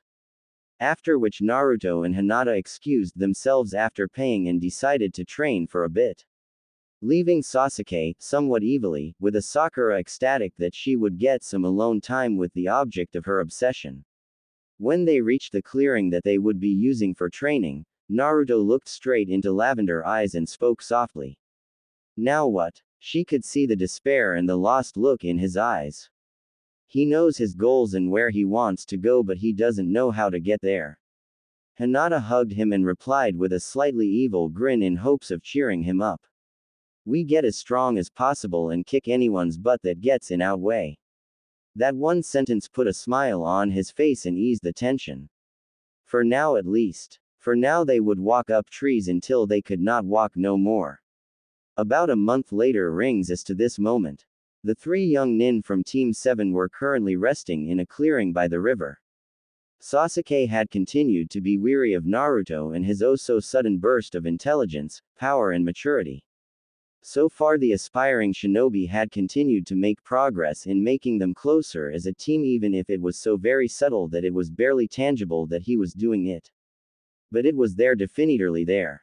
They were more team-like, you could say somewhat disjointed in the way that they fighted. As Sasuke became more tolerant, really just more interested in the puzzle that was Naruto, he hated when he couldn't classify a person. Sakura slowly became able to stand and listen to the short one as well. All in all, what brings us to this fine afternoon by the river was thing's statement from Sakura. I wish we were given a real mission. Both boys looked at her. Both of them had said it many times before, but for Sakura to say it was like she had just said, I love Ino. Or, meh. It's just Sasuke. It was next to inconceivable for the ever uncomplaining Sakura. After a few moments of their blank looks, she continued. I mean, sure, we have had missions, but nothing really real in a tangible sense. We are stuck weeding, babysitting, and finding Tora the cat. She paused for a moment to glare accusingly at the sky. I'm starting to get sick of it. Sasuke offered a small HN and a nod in agreement. I'm starting to get frustrated by the lack of growth myself. The eyes of Sapphire, however, had an idea but nodded anyway. This subject could be quite beneficial. You sound like a psychotic madman, you do realize that, right, Kit? Shut it, Fuzzy. A moment later he suggested this to his teammates. If you guys are bored, and I am too, we should. He paused here, eyes glinting as they both looked at him. Train like the devils at the hind parts and get weapons, real weapons, sword weapons. Then ask, seemingly randomly, for a higher ranked mission and blow Kakashi Sensei's mask off. Sasuke's obsidian eyes sparked at the mention of swords. The Dobi continues to remain unpredictable, more information is required. Why am I thinking like a robot? Sakura, however, had something different on her mind, his mask. Excellent. Inner Sakura cackled at the idea of dangerous weapons. Well, how about it? No words were exchanged. Just large smirks and an even larger one from Naruto. 2 days later, Team 7 and Hinata found themselves in the middle of a weapons shop. Naruto and Hinata had both discussed this and had decided that they had get with the program with Sasuke and Sakura as things were drawing closer and the wave mission would come up in about 3 months. Just enough time to increase their skill up to at least mid to high Chunin or mid to high Jonin in the couple's case. As they explored the weapons shop, they found everything from swords and daggers to clubs and axes. Naruto was easy to shop for, as in the past life he had a pair of claws that went over his knuckles. Similar to Asuma's, except that they were 3-bladed claws that went into holsters on either side of his hips. Hinata, however, was a little harder. Before, her weapon had been a staff with a chakra scythe blade that when swung at an opponent did not cut them. Instead, it caused massive internal damage and blocked all tenketsu within 5 centimeters around where it had made contact. Since this was a very specially made object, it was actually Naruto who thought of it, and they had both designed it with the help of Neji and Shikamaru. She decided to just get a regular staff and to begin work on it so it would hold the jutsu. This jutsu would help in the solidification of the chakra so that one could see it. The staff was made of ebony macassar wood, was about 4 foot long and would go strapped across her back. Now Sasuke was having a bit of trouble. He knew that he wanted a sword. He just couldn't decide on which one. In his left hand he had an obsidian-sheathed kodachi with a midnight blue grip. In his right he had a 1.5 foot longer 5-foot Nahanto with a royal blue sheath with silver clasps and an onyx grip. After Naruto had finished paying for his claws, the owner made no fuss as he had see the Uchiha and Hyuga come in with him. He walked over to Sasuke to try and give him a hand. What do you want, Dobi? Naruto was now across from him. He started idly. I see that you are having some trouble in deciding which sword that you want. Sasuke looked up and glared slightly. And did I ask for your help? Now with a big grin the blonde continued. Well, no, but I just wanted to point out that if you chose the Nahanto you would look like a undersized fool and that the Kodachi is more your size. The Uchiha now had a full-on glare but put the Nahanto back regardless. How would the Dobi know? He's probably never even seen a person fight with a sword before, let alone know which one was which and their exact names. He just keeps getting weirder. As you can see, Sasuke is quite suspicious of our young time-traveling hero. However, we must now turn our attention over to Sakura. Sakura was the hardest out of all of them to find a weapon for. Naruto's mind worked quickly as he saw the lost look on Sakura's face as she stared at the rows and rows of weapons on the walls and in cases. That's right, even in the future she had never even used a bladed weapon aside from kunai and shuriken. She had always just used her fists and medical jutsu. The boy then went over to a small case before going over to Sakura and handing them to her. When she saw Naruto shove something in front of her face, her first instinct was to yell at him, but the thing he was holding caught her eye. On closer inspection she could see that they were half-fingered gloves with a red thread leaf design on the backs. As the pink-haired looked at the blonde she said sarcastically. Gloves? That should be my weapon. You're right, Naruto. These gloves are specially made with flexible steel plates on the fingers, knuckles, and back in between the fabric. Also, if they were applied right they could even deflect blows from swords. Sakura was lost for words by the time he had finished, and all that she could squeak out was a small, "Oh." A sincere smile then crossed his face. Also, I think you would do well with these too. He handed her 2 scrolls and a book. They're on medical jutsu, by the way, and Hinata-chan said that she wanted to learn it as well. Thank you. No problem. And as he walked over to Hinata he threw over his shoulder, well, I was going to suggest a small tanto to you too, to hide it down your shirt. But well, you don't really have anything to hold it there, do you? This next exclamation was heard from a 5-block radius followed by a resounding bang. Naruto. You pervert. It has been about 2.5 months since they claimed their weapons and they were all coming along quite nicely. Even Sakura had gotten serious, at least where medical jutsu were involved. Hinata had also got into increasing the strength of her team and driven expectations towards the roof. The only anomaly still present was Team 10. Neither of the duo really knew what to do when it came to them. They just hoped they wouldn't be too far behind if worse came to worse. The mission to Wave would come within the next week or so and a predicament came to head. What would he do about Haku and Zabuza? And should he also keep Kakashi out of it? If they did tell Kakashi, he would probably have to tell Sarutobi as well, and that could be a good thing, or it could screw things up so badly that their future knowledge would be rendered useless. The entire predicament was enough to make anyone's head hurt. In the end, after a long discussion, many headaches and cries of frustration, the time-traveling duo decided to keep the others, as in Kakashi and other sensei comrades, in the dark until at least after the Wave mission. After all of that, it all came down to this moment. Raven here. The subject is within range. Do you copy? Over. Fox here. Raven. Cherry. Force subject into corner while I jump. Cherry. A bit more north. Over. Cherry here. I am in position. The subject is about 10 feet due south.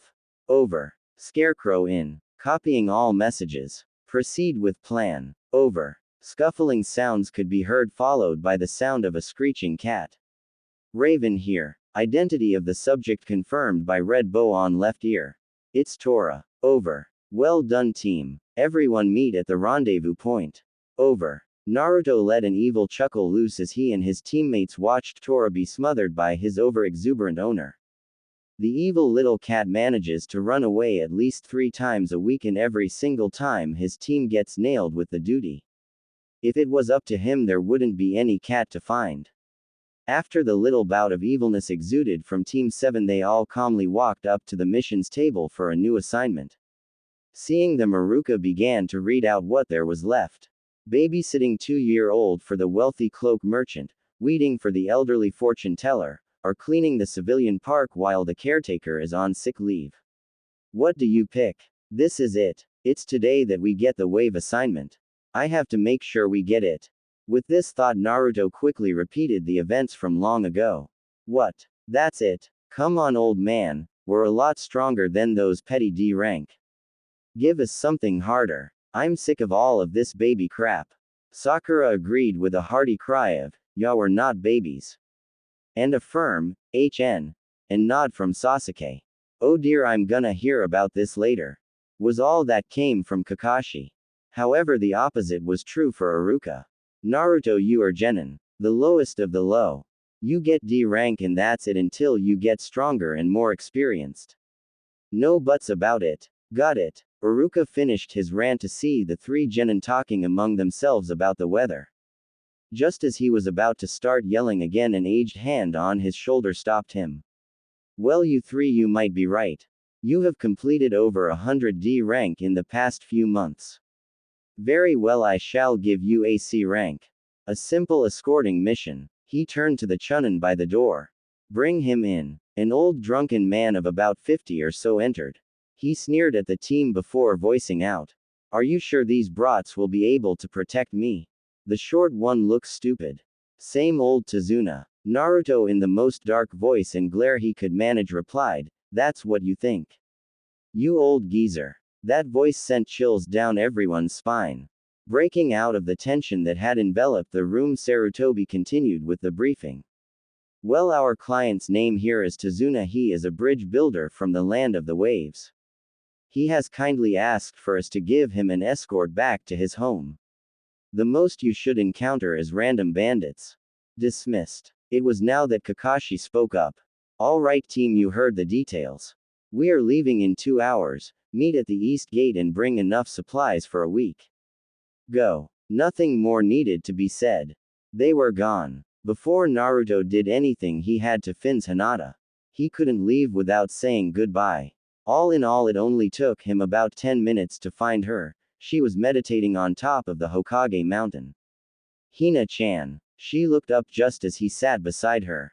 Yes, Naruto-kun. What happened? It's the wave mission. Our team just got assigned to it. We are leaving in about an hour and 40 minutes. Also, I have decided to tell Sakura and Sasuke about the Kyuubi. Hinata's eyes widened as she heard what he said. Are you sure about telling them? And are you going to be okay on that mission? Zabuza is an A-rank missing nin after all, and Haku is nearly as strong. There was worry and concern in her voice that was clearly heard by Naruto. He hated to make her worry. Don't worry, Hina, everything will be fine. I'm positive. We are way stronger than last time, and that turned out okay, didn't it? As for the telling them, well, I need to have them trust me. Sasuke is getting quite suspicious and I need to tell him something. Divulging a secret that important that will at least sedate them for a while. Even Sakura has noticed something. Hinata nodded. She had noticed too. Make sure you come back. I don't know what I would do if I lost you. She didn't like it one bit that she was being this worried and clingy. The heiress knew that she was being childish, but she all of a sudden had a strange feeling that something was going to horribly wrong.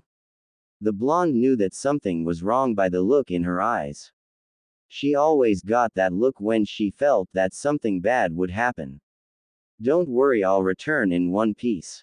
I promise. Naruto hugged her then and placed a chaste kiss upon her lips, leaving a lingering "see you later" hanging in the warm jasmine-scented breeze.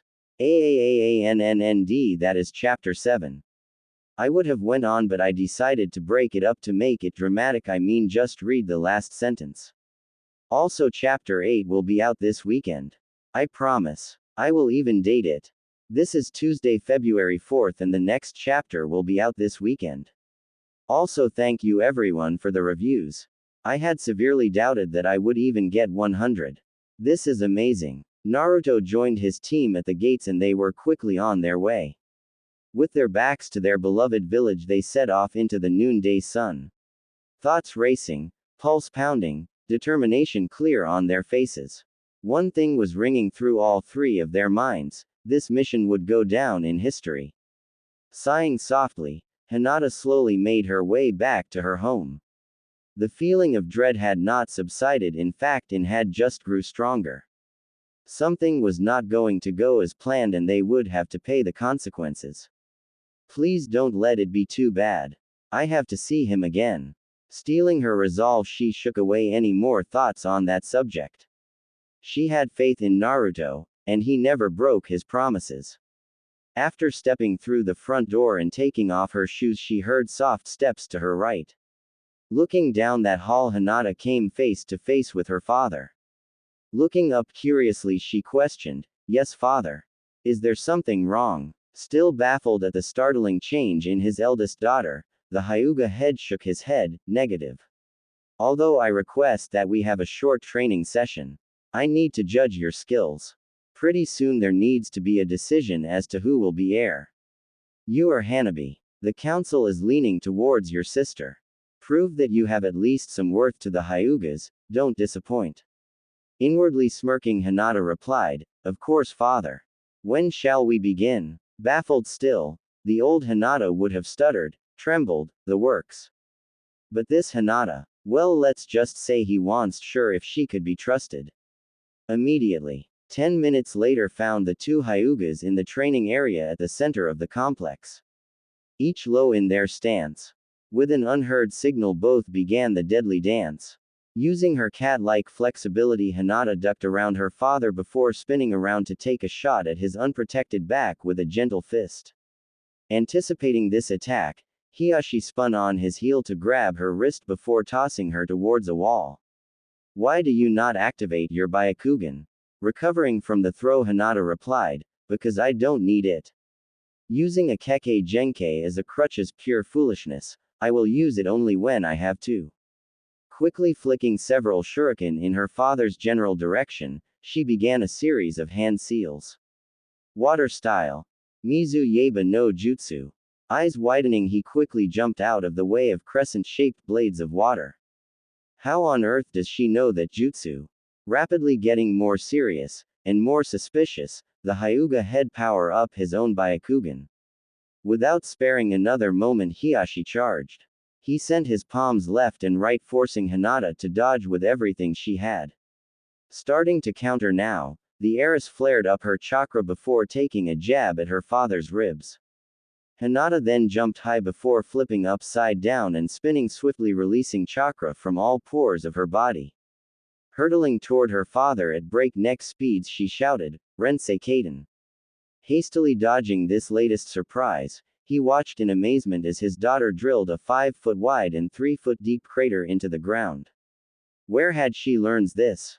As Hinata once again began to attack, Hiashi held up his hand. "Enough. I do believe that I've seen a sufficient amount of what you can do. Now the only reason is how. Follow me, Hinata. You have some explaining to do." Following after her father, barely even winded, she thought to herself with a smirk. That'll teach him not to underestimate me.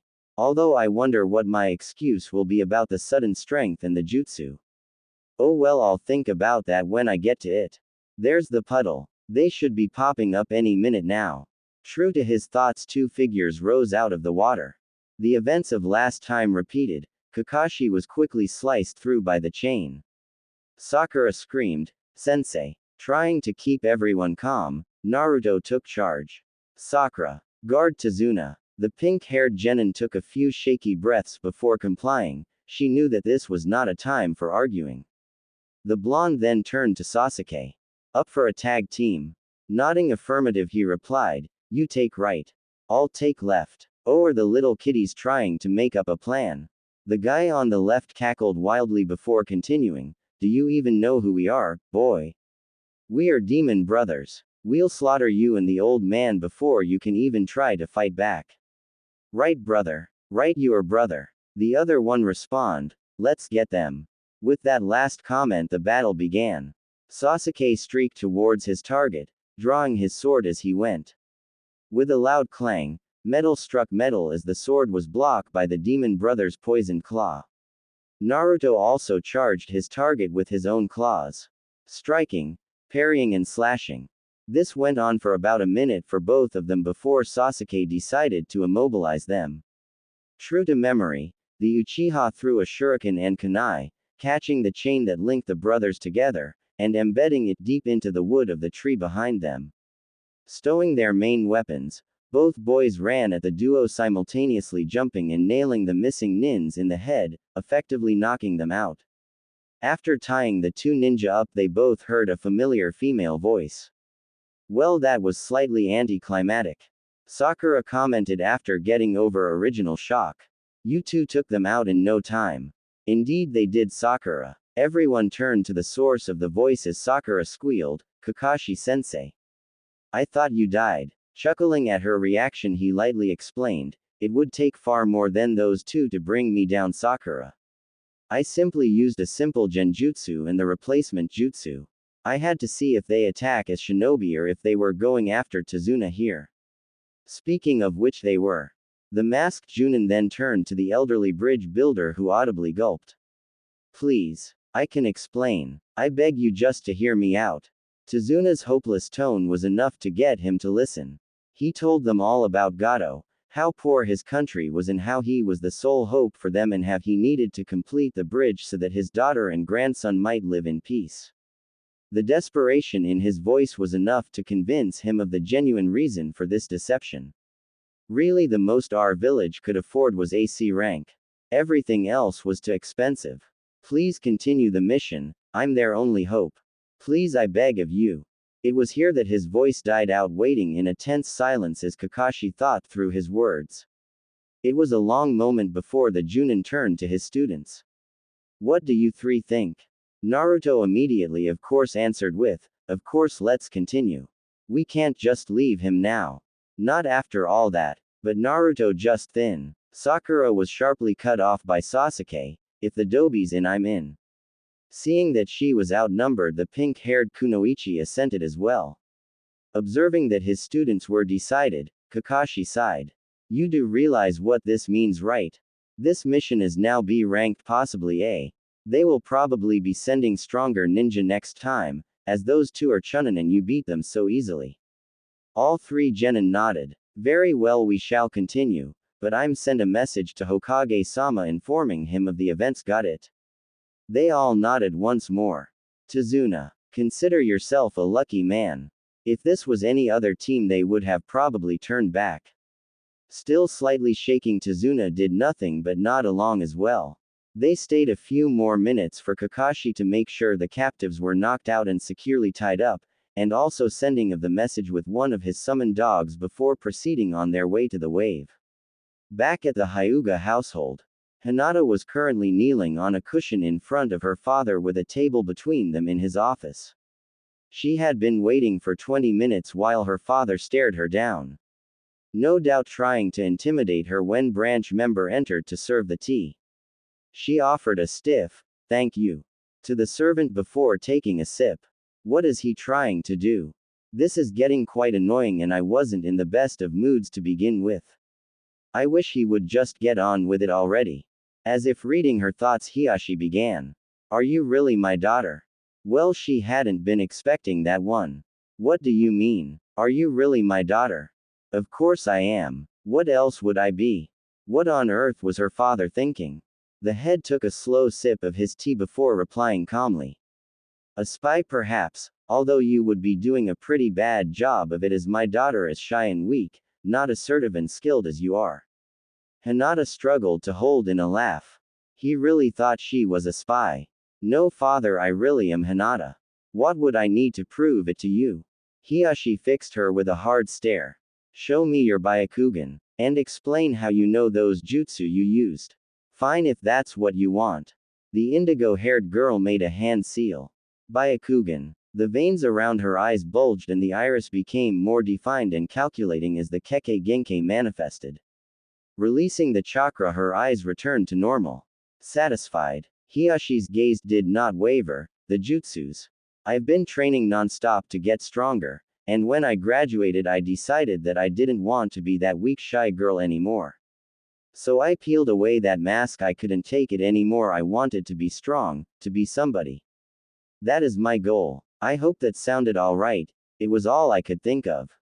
Although not quite convinced of her reason about the jutsus, he was sure that it was his daughter. She was so much like her mother. Very well. I believe you, and as you have finally shown your worth, I will be training you personally for 2 hours each day after your training with your team. Dismissed. Hinata bowed and exited Hiashi's office with an odd expression on her face. Well, this is an unexpected turn of events. In future, her father hadn't started to train with her personally until she was nearly 16 after the mission to capture Sasuke and Itachi. She wondered how this would affect things in the long run. Until then, however, she had a team to meet up with. Team 7 and Tazuna had been traveling for about 6 hours now. The sun was going down, Tazuna was getting tired, and the shadows were elongating, enveloping the ground in darkness. So shall we stop here for the night? Kakashi posed the question that was on all of their minds. And of course they all nodded. Ninjas needed sleep after all. Kakashi had each assigned them assignments. Sakura was collecting herbs and berries while Sasuke caught fish and Naruto got the firewood. While they were all out doing this, Kakashi was setting up the tents. Naruto decided to make his move. He was going to tell them about Kyuubi. Oh, it took Naruto approximately 5 minutes to get both of them to come with him. He had decided that now was the best time because they had a legit reason to be away from the campsite. Anyway, he led them to a small clearing and began in a solemn voice. I know you are both suspicious of me. And to tell you the truth, you have every right to be.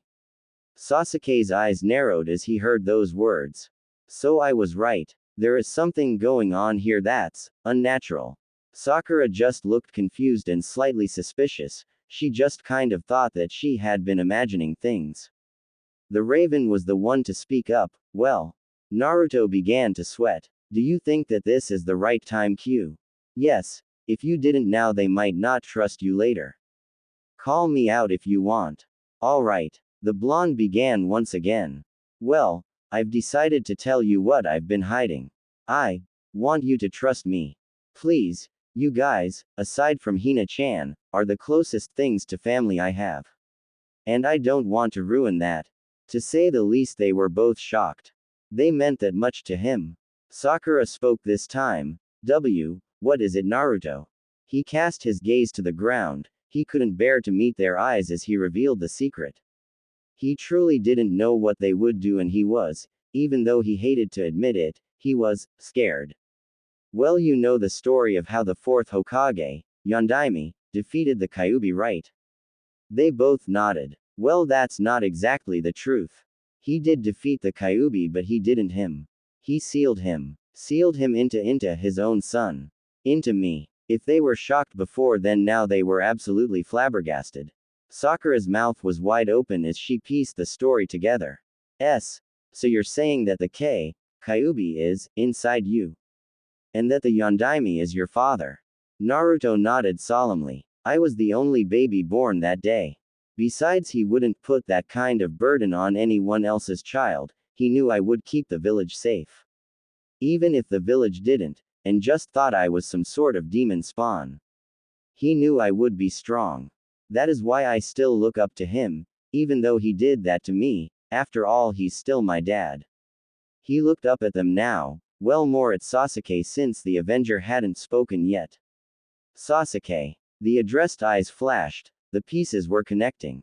The fox. What? For a moment the blonde didn't know what he was talking about. The fox that you summoned during the bell test. That was Kyuubi, wasn't it? Sakura just kept looking back and forth between the two, barely daring to believe her ears.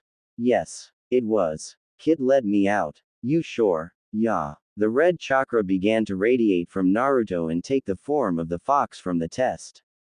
When it solidified, the fox's body was a solid blood red with eyes to match. What I think startled them the most, though, was that it spoke. I am Kyuubi. If she hadn't been so scared, Sakura would have squealed at how cute the fox was, but as it was, she was shaking too much to talk. Sasuke was in a similar predicament, although he still had his head. I see. Is that all you're going to say? I see. Oh, so original of you. Kyuubi's tone was beyond sarcastic. Naruto now interjected. Anyway, as you can see, this is Kyuubi. Oh, and Sakura, don't be afraid. He's harmless. Well, at least right now. You see, I control his chakra and size, so he can't really do anything without my permission.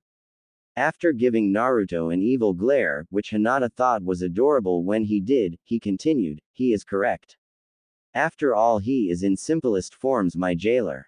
We have just came to an agreement. I get some freedom in exchange for chakra and knowledge. So that's why you're smart all of a sudden.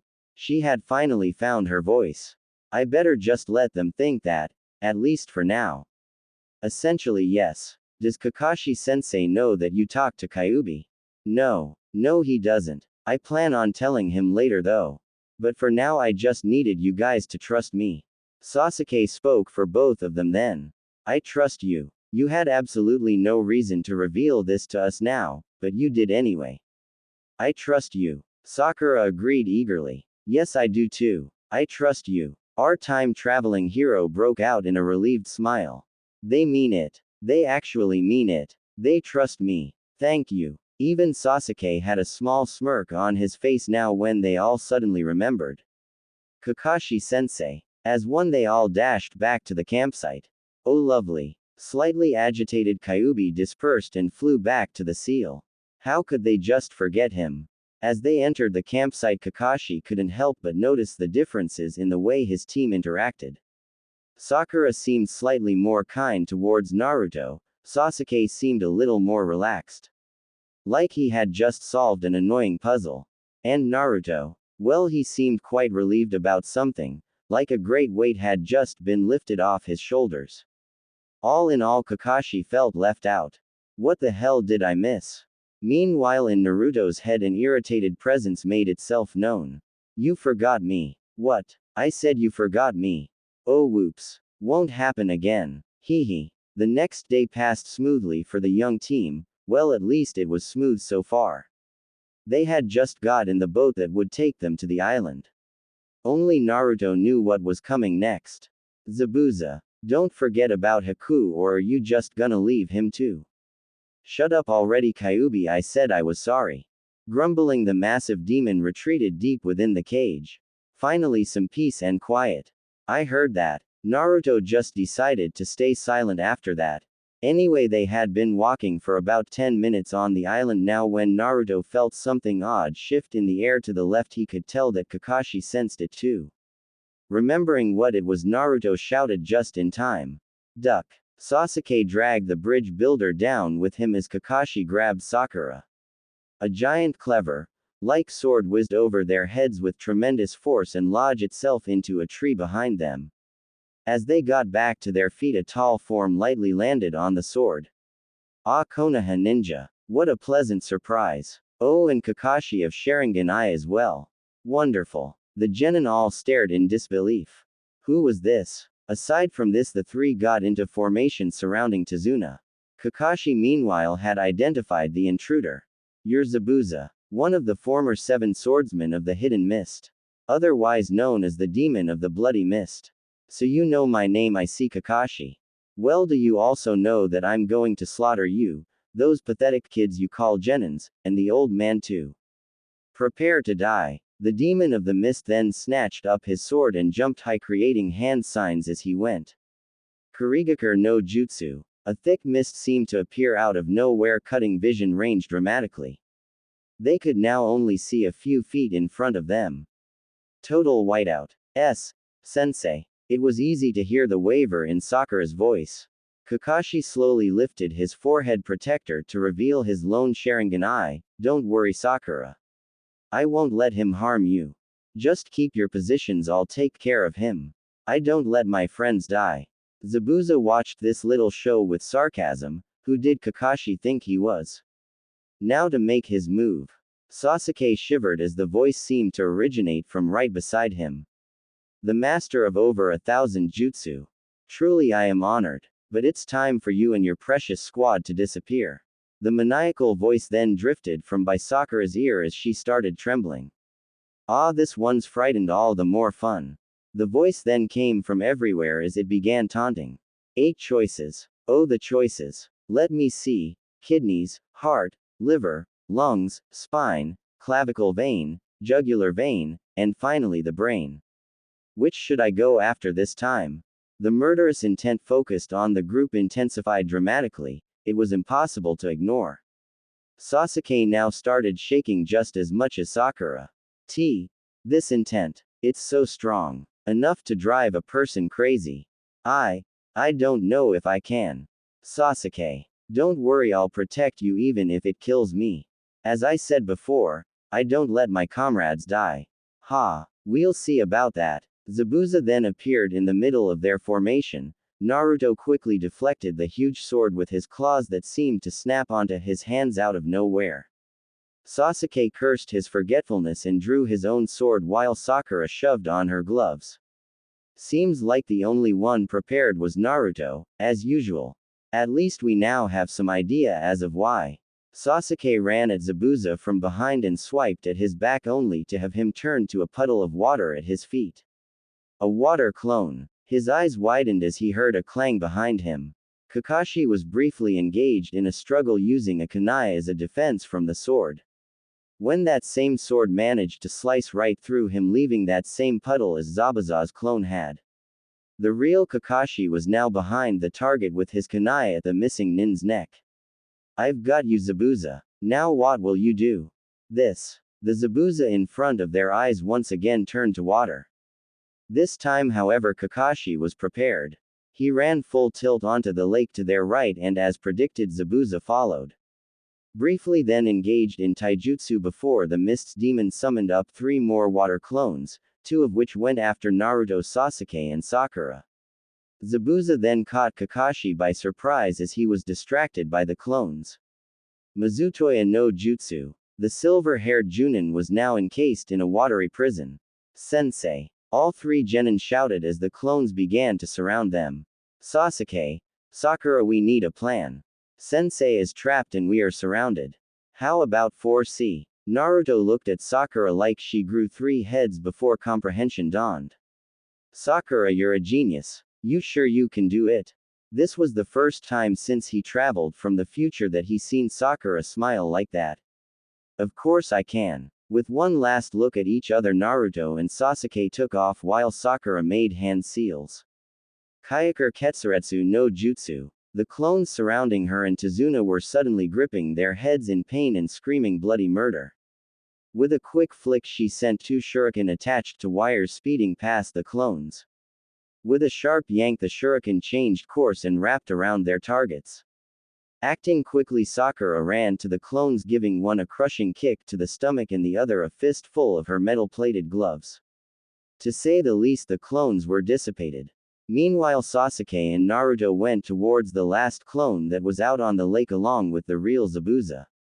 Sasuke streaked around the clone to try for a swipe at his back, only to be defending against the monster sword. He managed to hold his off for a brief moment before it sent him tumbling backwards into the water, with a shallow gash in his right forearm. When he surfaced, he shot 3 kunai back at the clone. Putting away his sword, Sasuke began hand seals. Kanton. Gukaku no Jutsu. He sent a fireball at the clone only to have him dodge. But that was what he was hoping for. Using the wire attached to the windmill shuriken hidden within the fireball and adding a little chakra, he managed to change the path ever so slightly and clip the clone on the ankle. Just enough to dissipate it. Sighing in relief, he turned to give Naruto backup. While Sasuke was fighting the last clone, Naruto created 2 shadow clones for himself. One of his clones transformed itself into a windmill shuriken, which the other clone hurled at Zabuza. Naruto then took a leap high into the air and began hand seals. Kazaiba no Jutsu. Like Hinata's water jutsu, this jutsu created blades of wind hurtling towards Zabuza. And since Zabuza was currently in the air from jumping over the shuriken from the clone, he was forced to dodge. He didn't get any breaks though, because where he dodged to was engulfed in a hail of fireballs.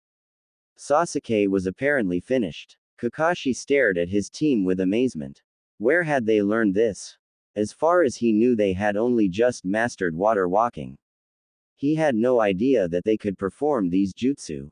Especially Sakura. Hell, he didn't even know what that jutsu was. Realizing that the battle was at a standstill between Sasuke, Naruto and Zabuza, he quickly jumped into the middle, briefly noting that Sasuke had a cut on his arm and that both of them looked quite winded. Naruto, Sasuke, go back to Sakura and the bridge builder. I will take it from here.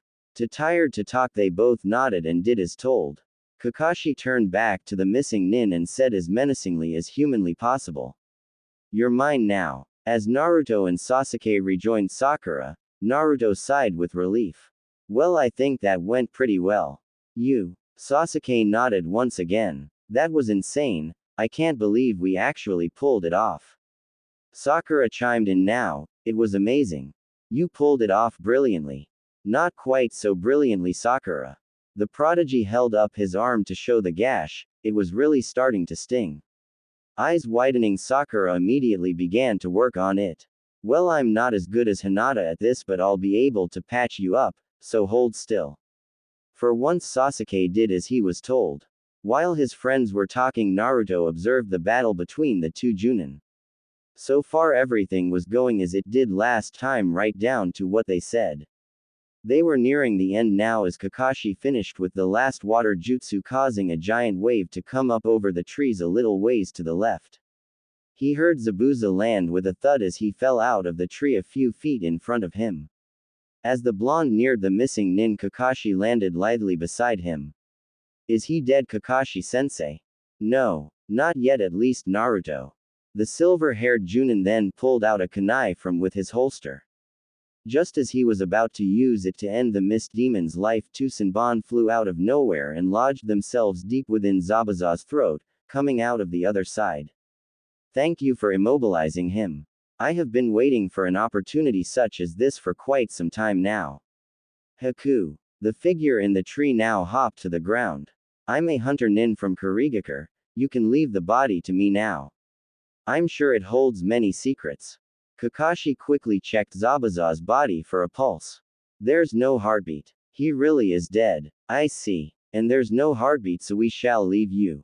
Sasuke and Sakura were now paying rapt attention, nerves on end.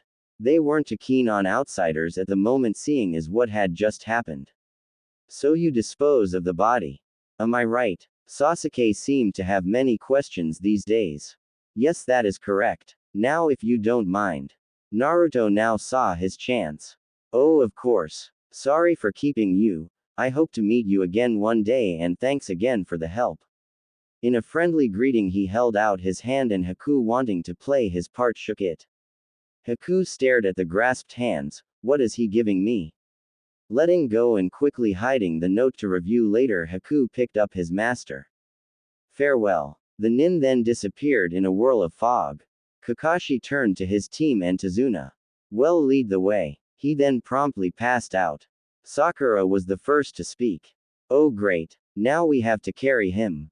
Naruto, you get shoulders, me and Sasuke will grab the legs. Grumbling about annoying teachers, both boys did as asked and dragged their sensei to Tazuna's. About 10 minutes later they arrived, tired and sweaty but feeling accomplished. They had got the bridge builder home safely, however difficult it had been. Tazuna did not even have a scratch. Hinata sighed. Naruto had been gone for 3 days. She knew that the original mission had lasted over a week, but that didn't help. Each morning she would wake up with that horrible feeling in her stomach. She was able to distract herself from it during the day, but at night when she tried to sleep, it was almost unbearable. Hurry, Naruto. I haven't felt like this since that time. Staring at the stars out her window, she was comforted just a little by the fact that where Naruto was, he would be looking at the same stars.